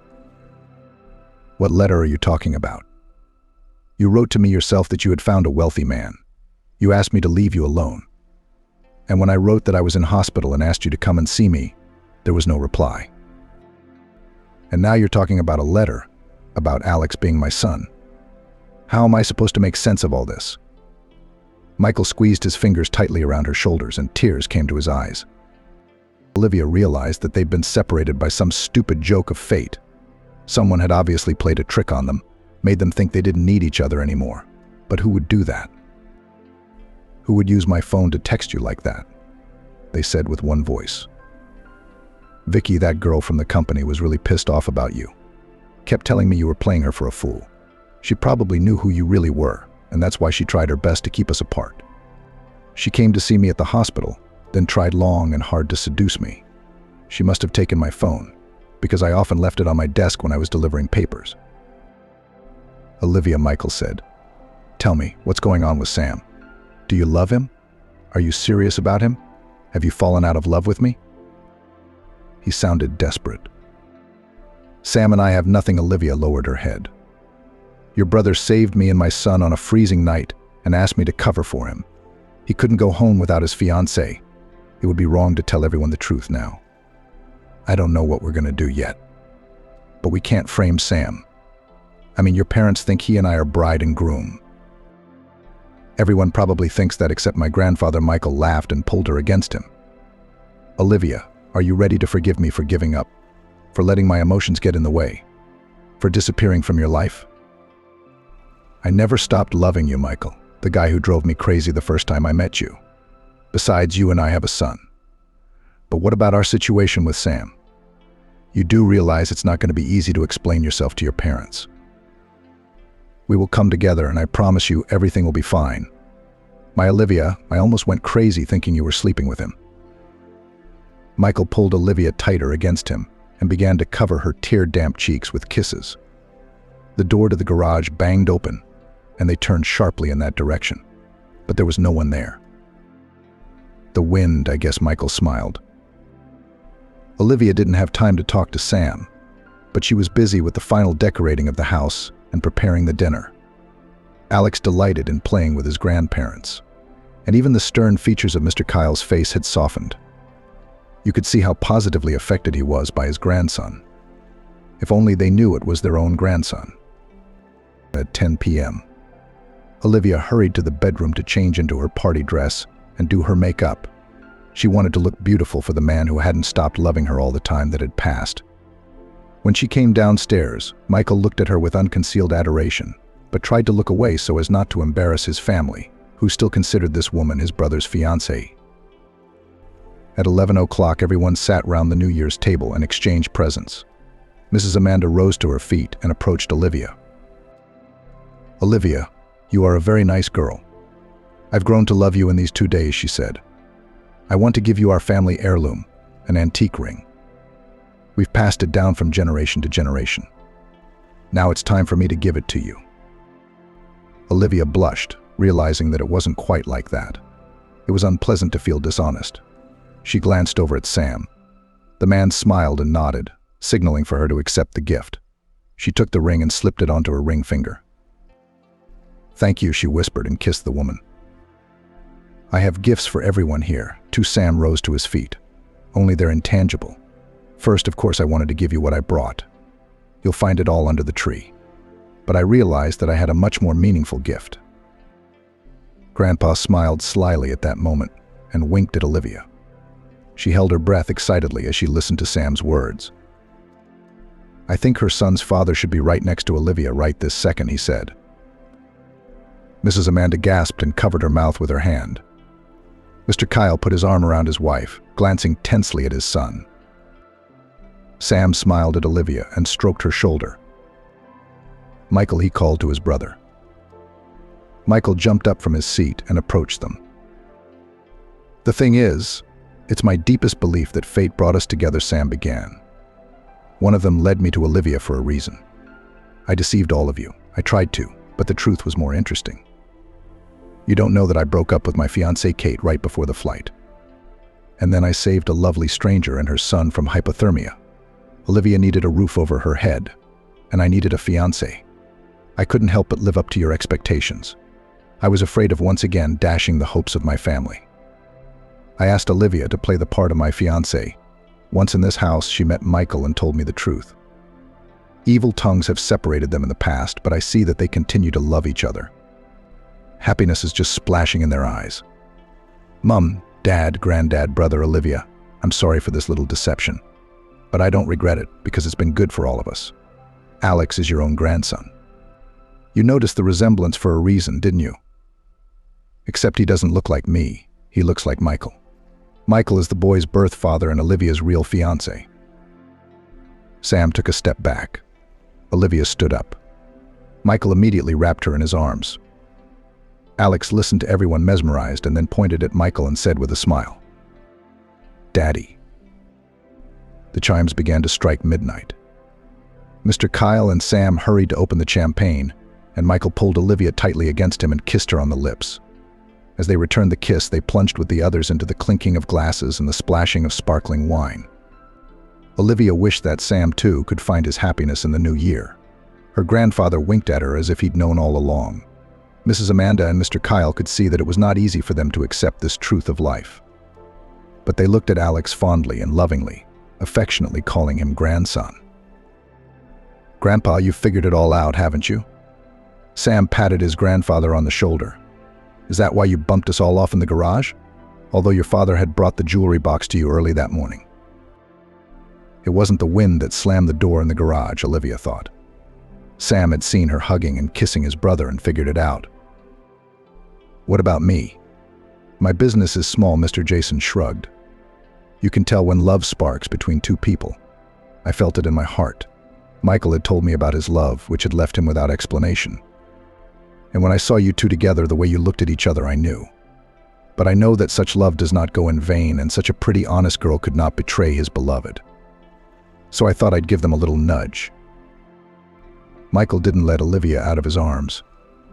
Mrs. Amanda looked at them both fondly. "Cute," she said.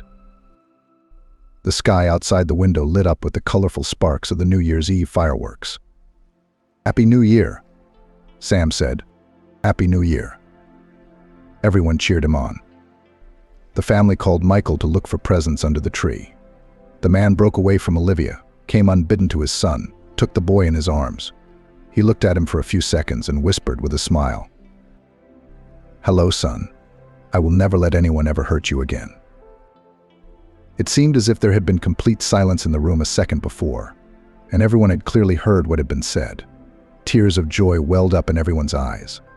Then everyone exhaled at once, became animated, began to hug each other noisily, congratulating each other on the holiday. It was obvious how friendly and loving the family was.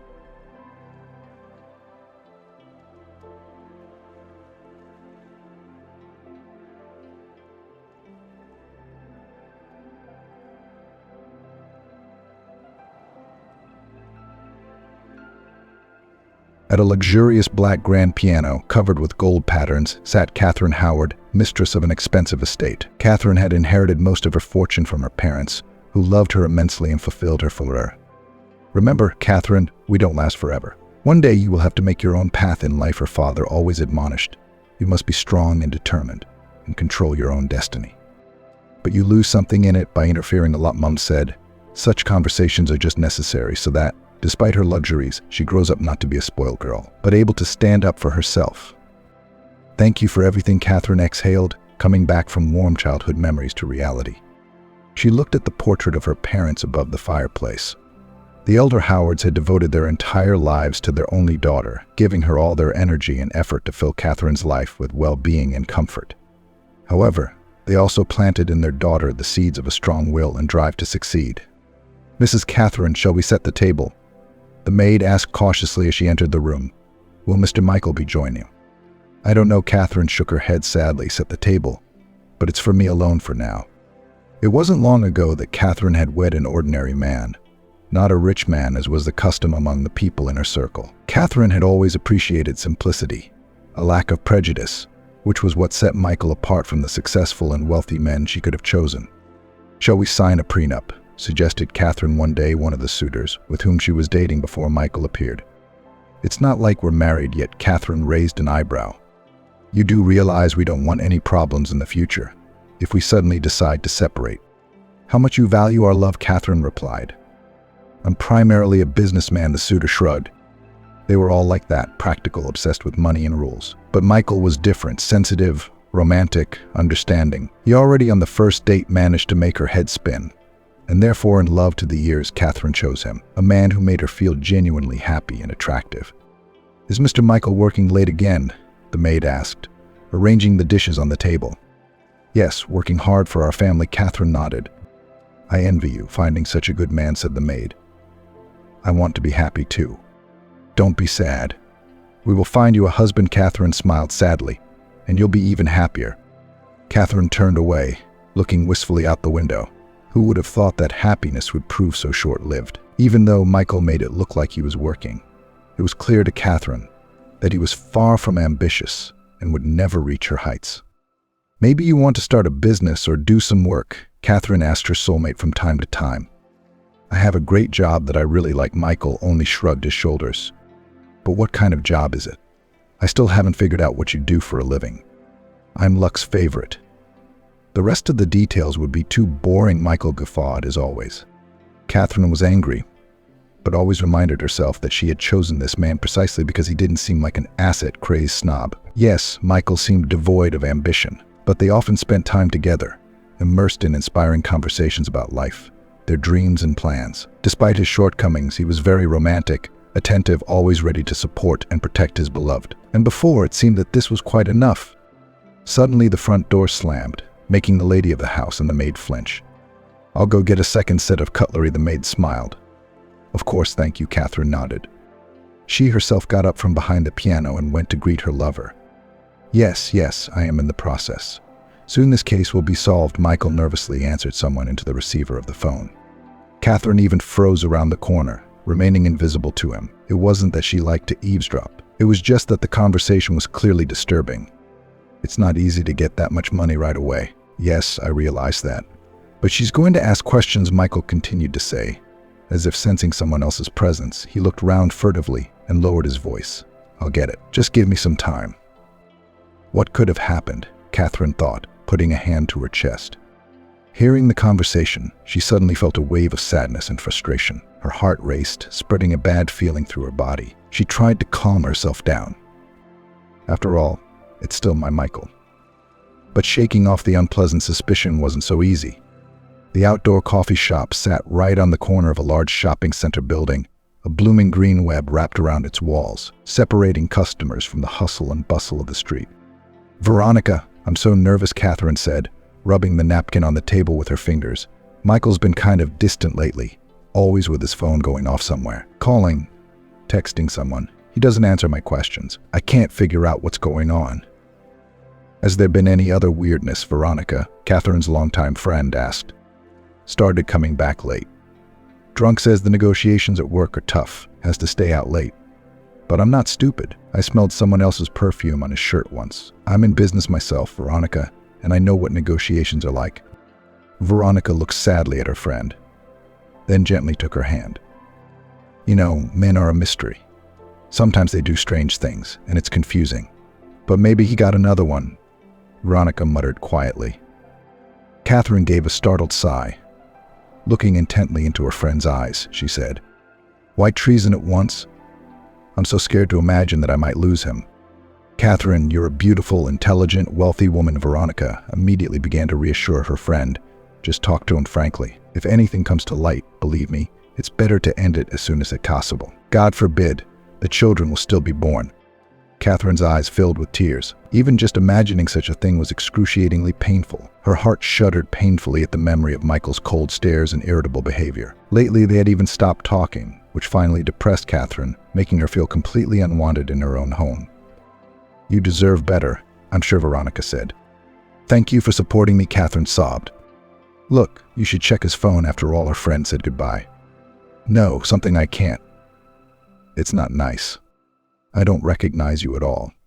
You were always the smart one, always thinking ahead, seeing right through people. And with this, Michael, you've turned into a romantic sissy. Veronica shook her head. I just love him, Catherine replied. Catherine felt a painful prick piercing through the very core of her soul. If only all these suspicions were true. If suddenly Michael had grown cold to her. No, she couldn't bear it. She had loved too much to be so cruelly disappointed. The evening gloom was creeping into the room. Catherine sat on the edge of the bed and flicked the screen of her phone with trembling fingers. Just a piece of software. I installed it on my phone too, so I can read texts and see who he's called, Veronica said, showing the app on her smartphone.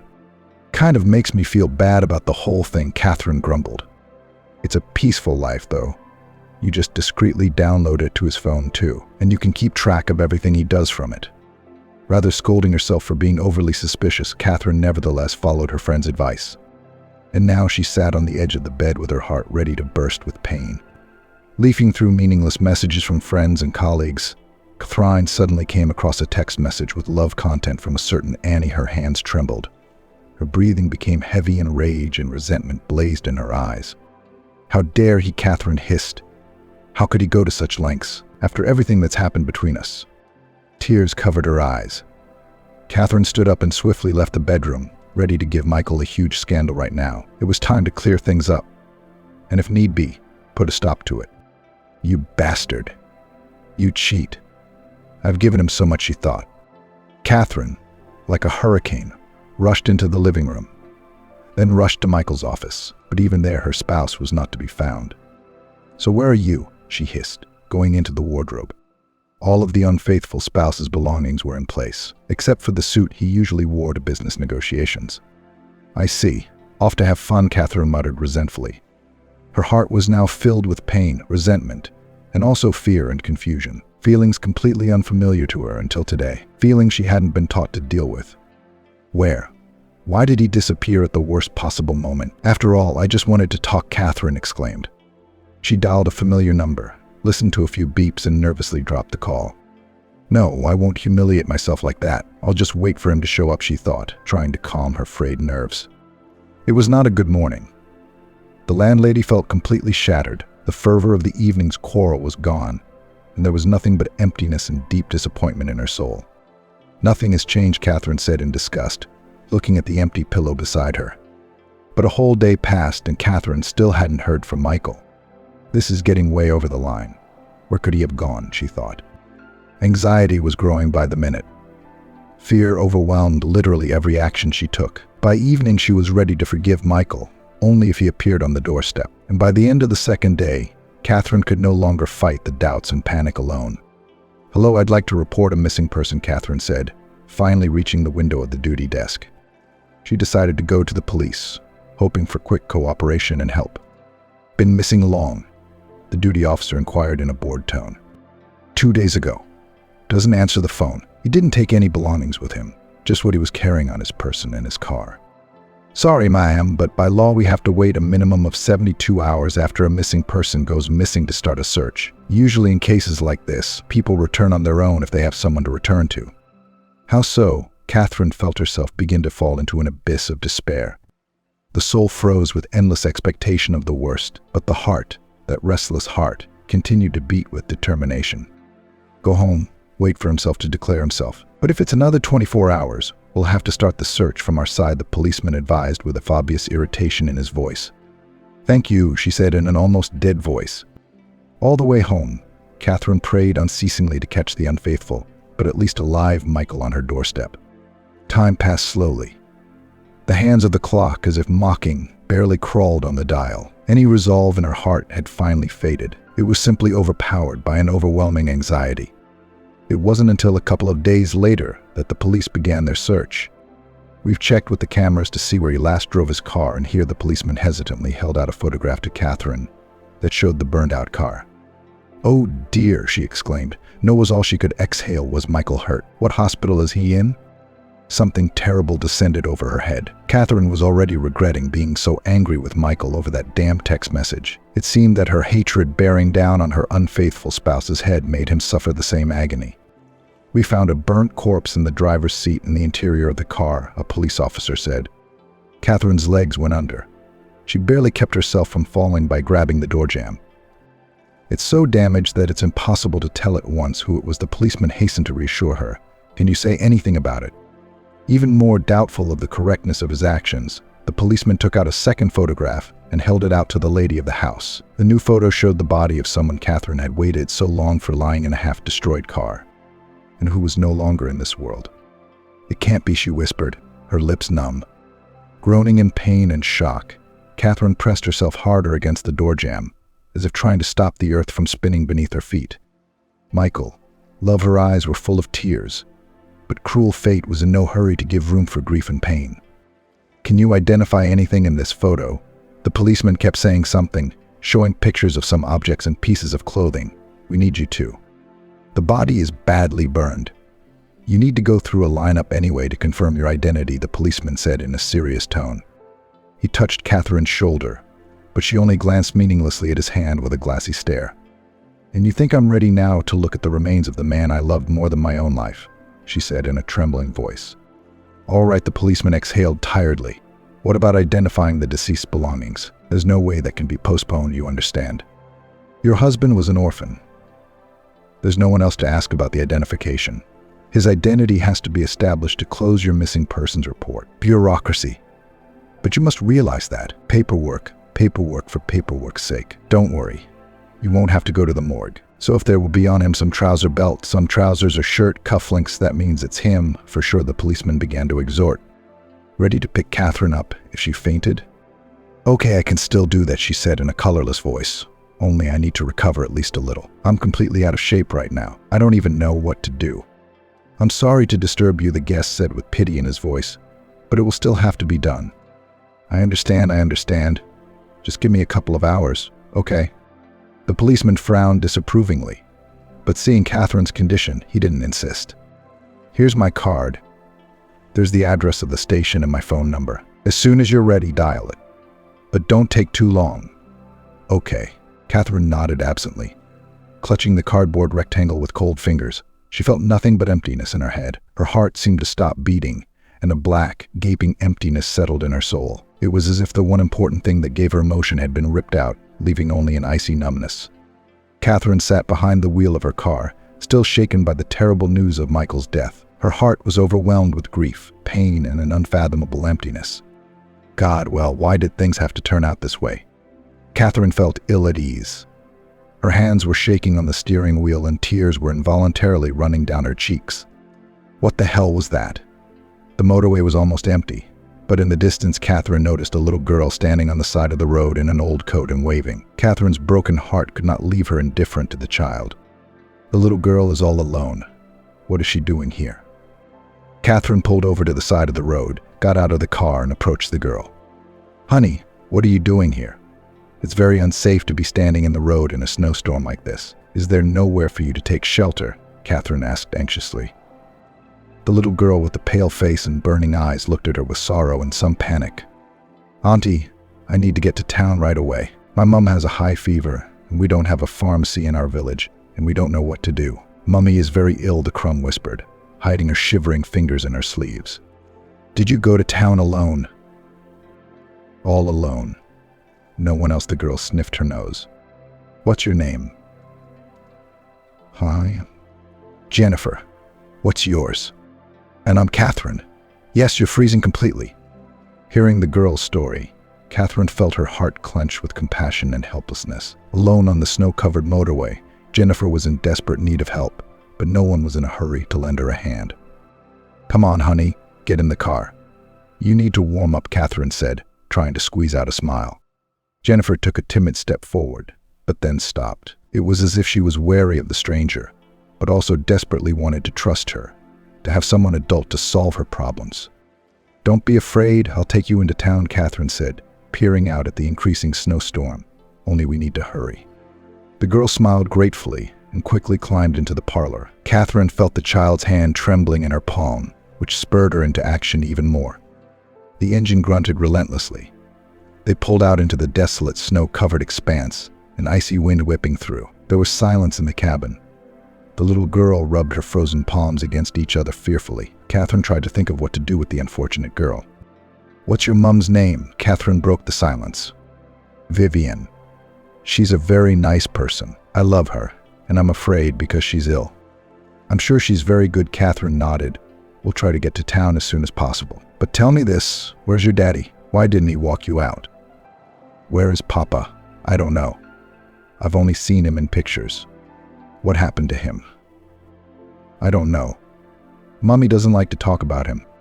Catherine heard more sadness in the girl's voice and decided not to develop the unpleasant topic for the little girl. We need to distract her somehow. It's getting quite depressing, Catherine thought, fearing the girl might go into shock. Jennifer, tell me about your village. How do you live there? She blinked and then quietly began to talk about her simple family, their life and how they stuck together despite adversity. Catherine listened with kindness and understanding, feeling that this meeting was no accident, that they could be a source of hope for each other.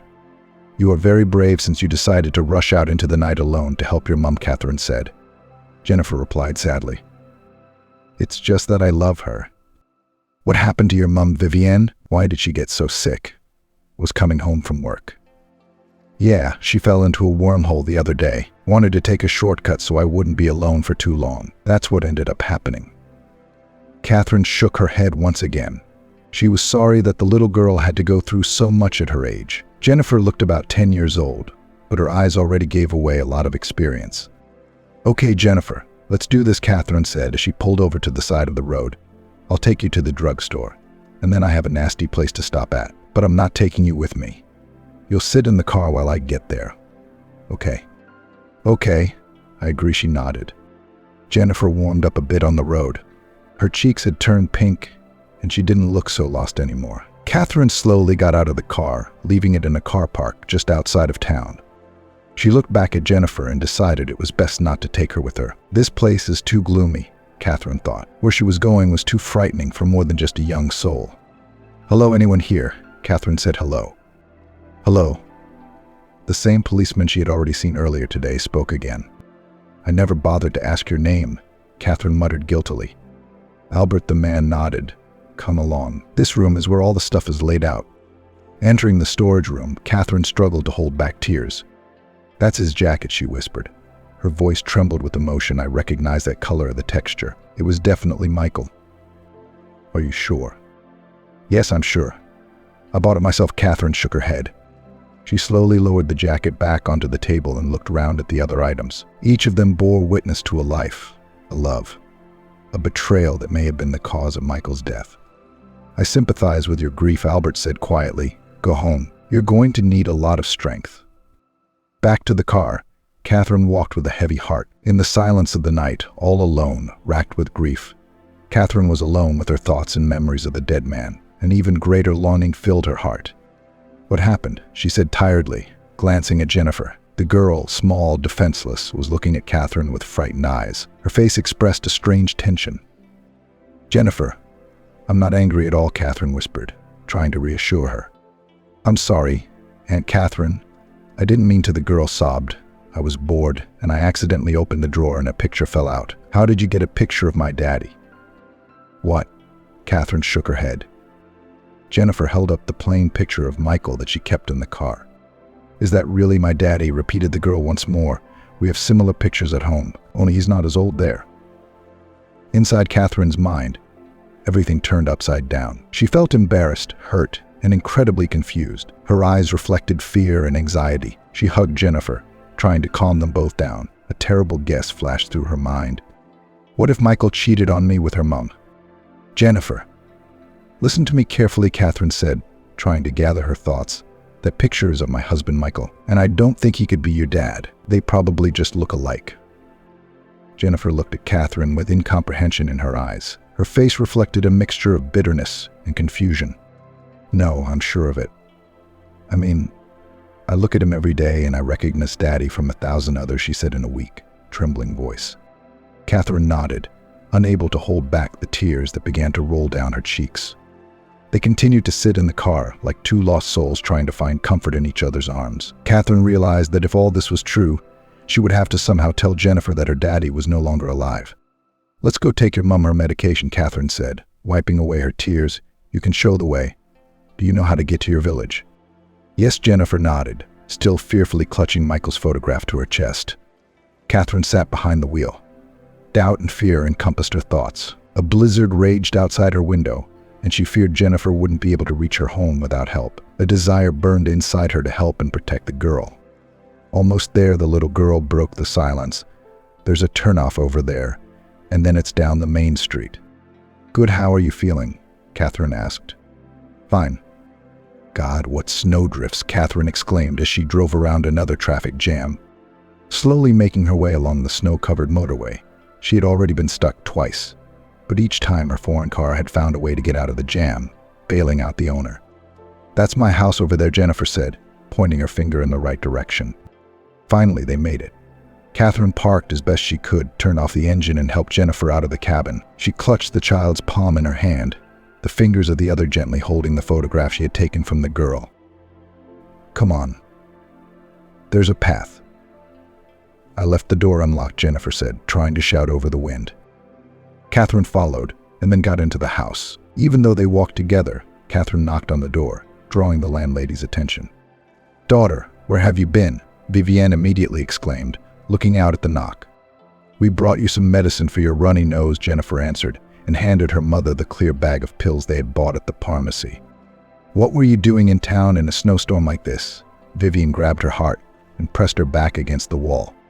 She looked sickly enough, but she was worried about her daughter. Looking at her, Catherine felt compassion. Don't worry. Aunt Catherine looked after me, she said.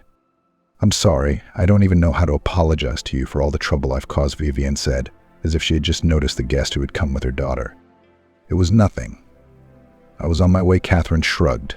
Take your pills. I hope you feel better. Why are we standing in the doorway?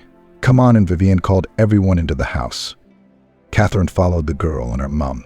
Looking at the poor surroundings, she waited until Vivienne took her daughter to her room, took a fever pill, and only then began the main question. Vivienne, tell me, do you have a photograph like this? Catherine asked, holding out a photograph of Michael. Vivian stared at the picture Jennifer had found in the glove compartment of the car and immediately frowned. "Where did you get it?" the landlady asked. "You see, Jennifer said it was her dad. Yes, I know our history well. But how did you get a picture of my half-brother?" "What? Your half-brother? But what about Jennifer?" Vivian exhaled tiredly and lowered herself into a chair, nodding at her guest to do the same. "You know, it's complicated. When my daughter got older, she started asking questions, and I couldn't think of anything better. He's not my husband, Jennifer thinks. I'm just saying that so she'll have some association with her father. I can't tell her that Dad left us a long time ago." Catherine felt a bitterness in her heart. She realized that Jennifer hadn't lived in a complete family, and the worst part was that the truth would traumatize the child even more. She looked at Vivienne with compassion and pity in her eyes. "I'm sorry, I didn't know." "I realize the situation is difficult," Catherine whispered. "What did you say about your brother? I thought Michael didn't have any relatives." "I'm sorry, how do you know him?" Vivienne asked. "We got married a few years ago," Catherine explained quietly. "Tell me, please. I need to know what kind of man he's." Catherine couldn't finish the sentence about Michael's death. She just didn't have the strength. Vivian was having a hard enough time as it was. Catherine had not yet decided how to convey such tragic news. Vivian nodded. Her eyes were full of bitterness and regret. "My half-brother Michael. We spent our childhood together, but fate separated us. Our parents got back together. But then they started drinking. Michael ended up in an orphanage. The child welfare authorities thought he'd be better off there than with his parents, but he ended up in trouble with the law. We used to see each other occasionally, but he was always asking for money and cheated." Catherine felt that with every word Vivian said. The ground was shifting more and more out from under her feet. She couldn't believe that she had been so far removed from Michael's true family history all this time. Why didn't I know about all of this? And how come it all remained hidden for so many years, Catherine thought, trying to hang on. "I've never heard anything objectionable about him," she said in a shaky voice. Vivian said with a shaky voice.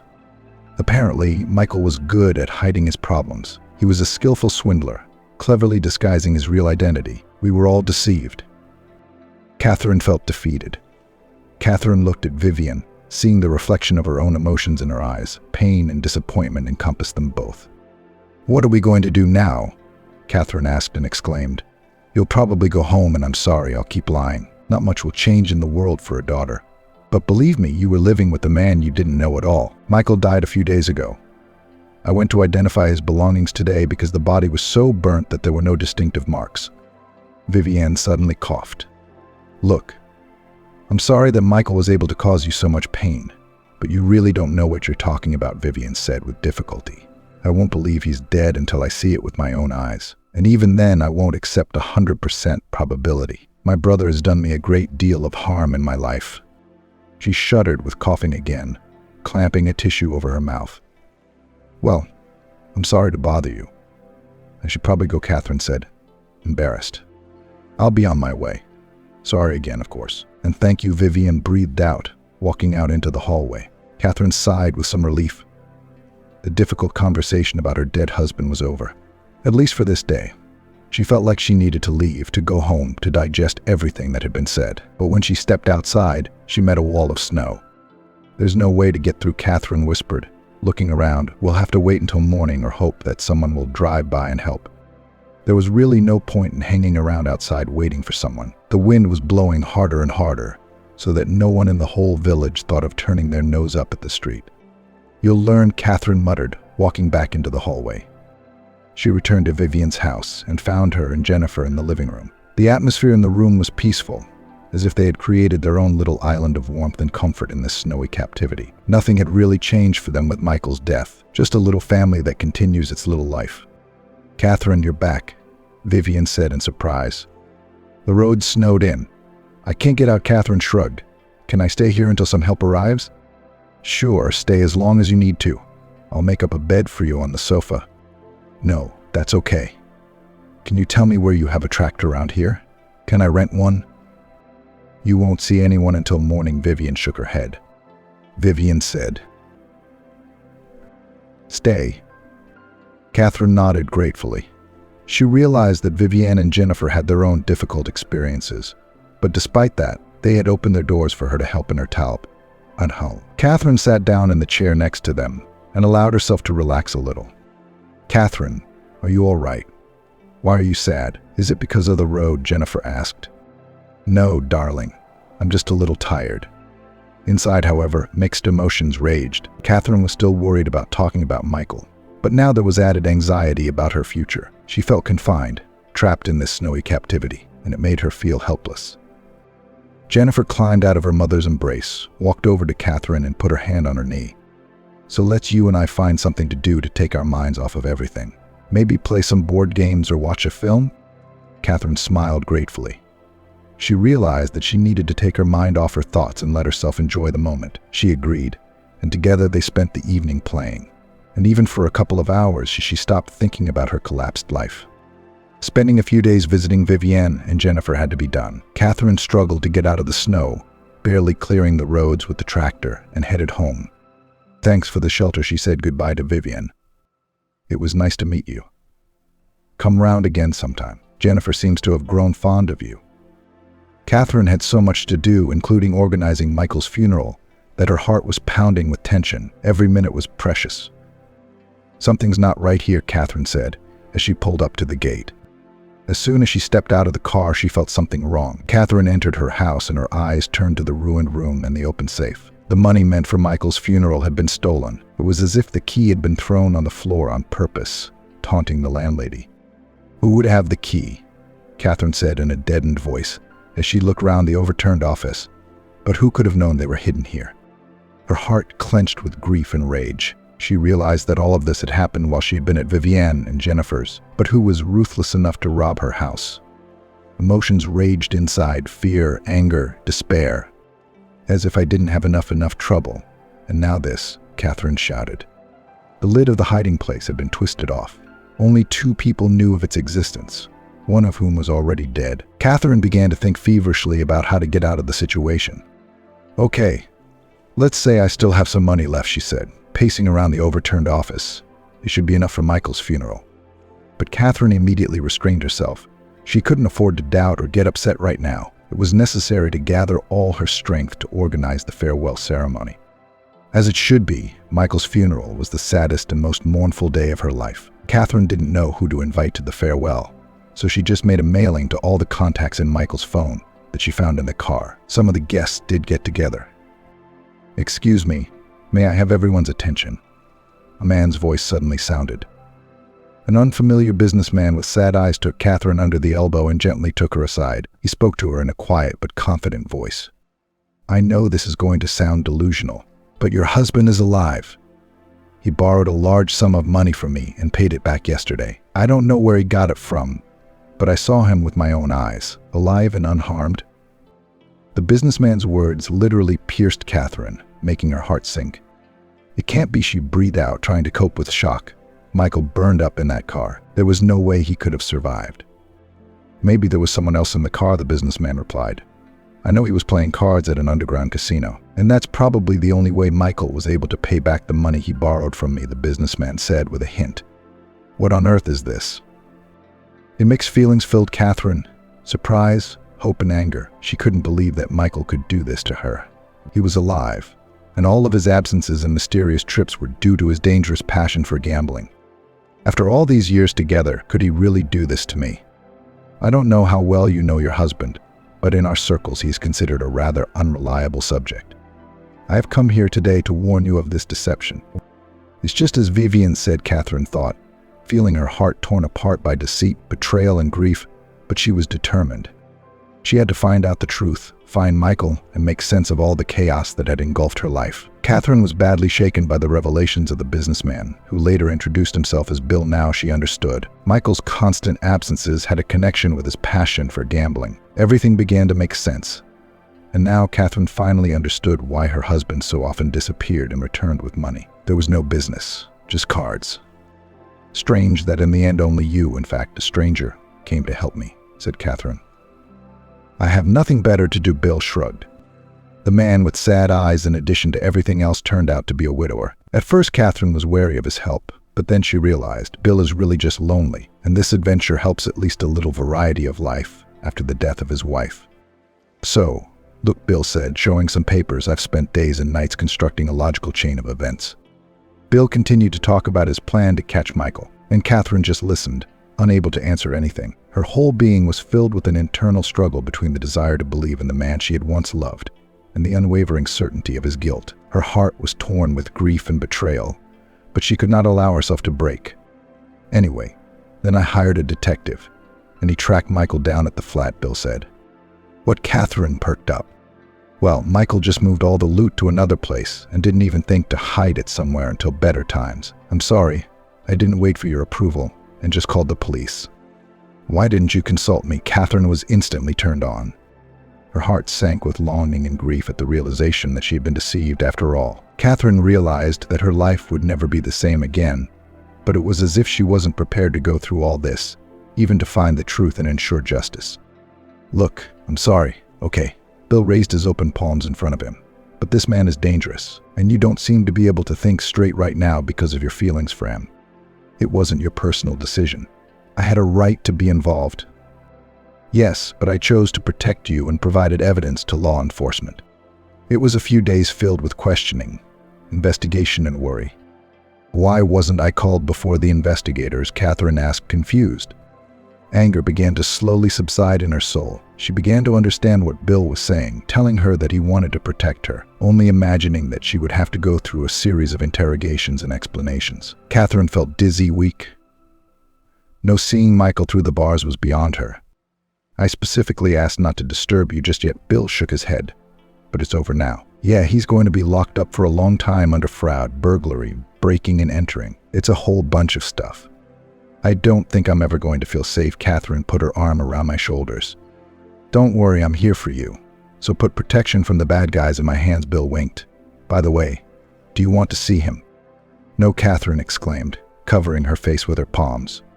Good, then I'll ask that the trial be held without you. Only with a lawyer. Strangely, but despite Bill's promises, after Michael's trial, Catherine did not feel better. On the contrary, she felt only bitterness and sadness. I'm going to see Vivienne, Michael's half-sister. Take my mind off things for a while. I think she too has a right to know how it all ended. All right, Bill agreed.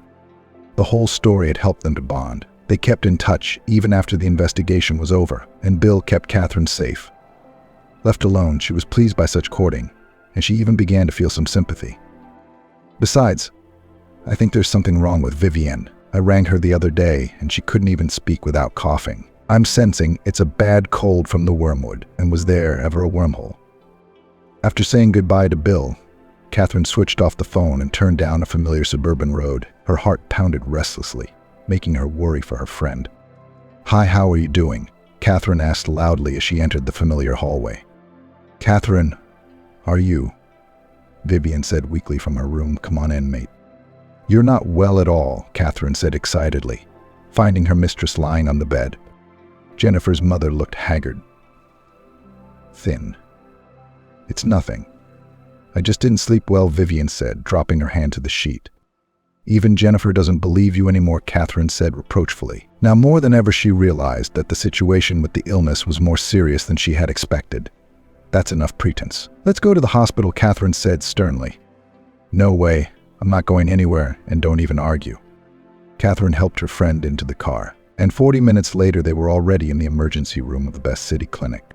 Here is the patient I asked about, said Catherine, saying hello to the doctor who came out to them. Well, let's do an examination, Mr. Carl smiled. The hospital took the necessary tests, and a few hours later Catherine received the terrible news. Vivienne was found to have cancer in an advanced stage. I'm sorry, your friend delayed too long. The doctor waved his hands. But there's something that can be done, isn't there? Catherine exhaled doomedly. I'm sorry. The news hit her heart. Catherine realized with a shudder that time was now working against them. Tell me, will she be discharged? I wouldn't advise it. She'll get decent care here, painkillers and all. She'll only suffer at home, Mr. Carl nodded upwards, not finishing the sentence. Can I see her? Catherine whispered, forcing herself not to cry right now. Of course, the doctor led her, showing her to the right room. The white walls, the smell of medicine, all of it was scary. This hospital had witnessed unbearable pain many times and was already used to it. But for Catherine, this was a first. Hello, friend, she tried to smile when she saw Vivienne. They won't let me out, she asked tiredly. It's going to be all right. Yeah, I realize it won't be. Catherine pressed her palms to her face to wipe away the hot tears. It was unbearable to watch Vivian fading, but she had to hold on for her friend's sake. Catherine, I know my days are numbered, and I can't be there for Jennifer. Don't say that. We're going to find a cure. We'll find a way to help you. You know as well as I do that it's too late for that. Vivian smiled weakly. The disease is too advanced. I beg you to promise me one thing. What do you want? What do I have to promise? Catherine breathed out through her tears. Help me. Promise me that you won't leave Jennifer. Take care of her, Vivian said with difficulty. You know I'll do anything to help her, Catherine said, squeezing her friend's hand. Thank you, Catherine. I know she will be safe with you. My Jennifer will be happy. I promise. I will love and care for her as if she were my own daughter. You can rest easy, Catherine said, swallowing the lump in her throat.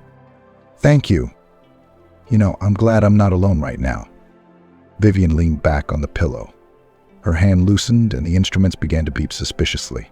It seemed that with Vivian's departure, some part of Catherine's heart had gone too. Only the promise of taking care of Jennifer kept her strong. She had to be okay, because the girl was going through so much worse right now. It had only been a couple of months, and it felt like yesterday. Sad Catherine sighed, thinking about what they had left. You were always wise, Bill said. She snuggled into his shoulder. A few months after Vivian's tragic death, Catherine became Jennifer's legal guardian and found a new love in Bill. They decided to start dating. Thank you. You saved us all from Michael, and were honest enough to return most of the money you received as payment for the debt. They were stolen from you, weren't they? Bill smiled. Yes, and a sincere relationship with the one you love is worth more than any money. Listen, I don't know how you feel about it, but Catherine hesitated, not knowing how to break the news. What is it? Bill was immediately concerned. No, it's nothing. It's just that I took a test, and it was positive. Catherine froze, afraid of getting a negative reaction. They had never discussed the possibility of having children of their own with Bill, and now it had happened, so unexpectedly. We're having a baby, Bill asked in surprise. That's wonderful. He began to embrace his beloved, covering her face with kisses and sincerely rejoicing at the imminent arrival of an heir. Catherine exhaled happily, feeling the tension that had been hanging over her all these months recede. Catherine thought that perhaps altogether, she and Bill, Jennifer and their future baby, could start a new life, leaving behind all the terrible adventures of the past. An expensive car pulled up outside the police station where Michael was now being held to be transported to jail. The spectacular blonde Annie, Michael's mistress, got out of the driver's seat, fixed her hair and headed for the entrance. I'm certainly glad to see you, but why are you here? Michael muttered, looking at his mistress. Because I couldn't forgive that bitch Catherine for taking my lover away, Annie said sourly. Look, I know you're capable of a lot of things, but don't make it worse. Michael shook his head. Honey, I've already planted a bomb under her peaceful life, Annie said triumphantly. By the way, did you know that while you're resting in the bunkhouse, she's already got a new man? I don't care who she's got. What did you do? Our Catherine got knocked up by her new boyfriend. I took the opportunity to slip him an anonymous note saying, Billy, you're being played. The baby's not yours. Do you think he'd believe it? Michael raised an eyebrow skeptically. I found out something about that man with the sad eyes. He looks fluffy, but he's a fire. Annie smiled smugly. I bet there's already a fire raging in their family nest. Catherine's house was not exactly peaceful today. It had been months since she'd found out she was pregnant. Everything had been going smoothly, and it seemed as if her new life would allow her to forget the fears of the past forever. Until this morning when Bill went mad. How could you hide it? I thought our relationship was based on trust, Bill shouted dismissively, glaring at Catherine. What's the big deal? Don't pretend you don't understand. I don't, Catherine shouted and immediately cringed, feeling her stomach tighten. This baby was supposed to be a blessing. And you, Bill gasped resentfully, turning away in the other direction with a look of defiant disgust on his face. Can you explain properly what's going on? Catherine said, feeling the pain in her lower abdomen intensify. The stress she had experienced was definitely not good for her. Bill was going off the rails, not explaining his displeasure in any way. He'd been yelling at her since this morning, and then pretending that Catherine didn't exist, only to come at her a few minutes later with another round of vague recriminations. I hate to say it out loud, Bill said, Then shut up. For God's sake, Catherine exhaled painfully. Why should I be silent? Because I think I'm having her baby. I'm not interested in your nonsense right now. Call an ambulance, Catherine shouted, unable to hold back the pain any longer. She lowered her head, feeling tears running down her cheeks. Catherine pressed her hand to her stomach, as if trying to protect her unborn child from the storm around her, as if she wanted to hug the baby even tighter, giving her love and protection to the baby. However, Catherine's face expressed only agonizing fear and thoughts of a bleak future. The incredible tension and stress caused by the monstrous quarrel played a cruel joke on Catherine. Due to nervous tension, she ended up in hospital and struggled for days with the threat of miscarriage. She was on the verge of tears, afraid for her child and disappointed that some anonymous note had managed to cause such pain to their family. How could you believe that note? How could you even think that our baby wasn't yours? I never betrayed you, Bill. I didn't know, Catherine. I was scared, confused. I didn't know how to react. But you believed her. You believed this evil lie that no one knew. I'm torn with pain, Bill, because of your mistrust. Because of this fight, our child is in danger, Catherine exhaled bitterly. Bill only bowed his head. Only now, when the passion subsided, he realized how foolishly he had behaved. It was never too late to realize one's mistakes. But because of his absurd behavior, they had almost lost the baby. Catherine, I'm so sorry. I was stupid. I didn't mean to do that kind of damage. I really didn't. I shouldn't have reacted that way. I should be supporting you, not making things worse, Bill said. Catherine leaned back tiredly on the pillows of her hospital bed. She could feel the irreparable damage that had already been done, felt her heart just bursting with anxiety. What if another letter came tomorrow? Would you take it out on us again? She said quietly. It's impossible. It's impossible, Catherine. Bill waved his hands hastily. While you were in the hospital, I had my people, who helped to bring Michael to the surface. Check who planted the anonymous letter. They found that several cameras had captured. I'm not interested in your detective games, Catherine closed her eyes tiredly. We have to show our daughter and son that we love them regardless of all this. We have to be strong, overcome this pain, for them and for us. Yeah, that's right. That's why I did everything I could to keep our family safe in the future, Bill said. In the end, we found out from the cameras that it was Michael's mistress, a certain Annie. She works at your company, by the way. What? Yes, but I've already informed your security team. They're going to look into why she has so much free time to go around during the workday, planting anonymity. It turns out, Catherine shook her head. I'm sorry. I promise it will never happen again. I can protect you from all the schemers, Bill promised fervently. Taking her palm in his hand, I did make a stupid mistake. I got nervous. I gave in to doubt. But I realized that without you, I'm not happy. Even if it wasn't my baby, you're my joy, my sunshine. And look, who else is here? He left the room and returned with Jennifer. Mom, Catherine, you're not going to heaven like Mummy? Are you? The little girl asked. Of course not. On the contrary, soon I will come back to you with a brother or sister. Catherine smiled happily, hugging her daughter.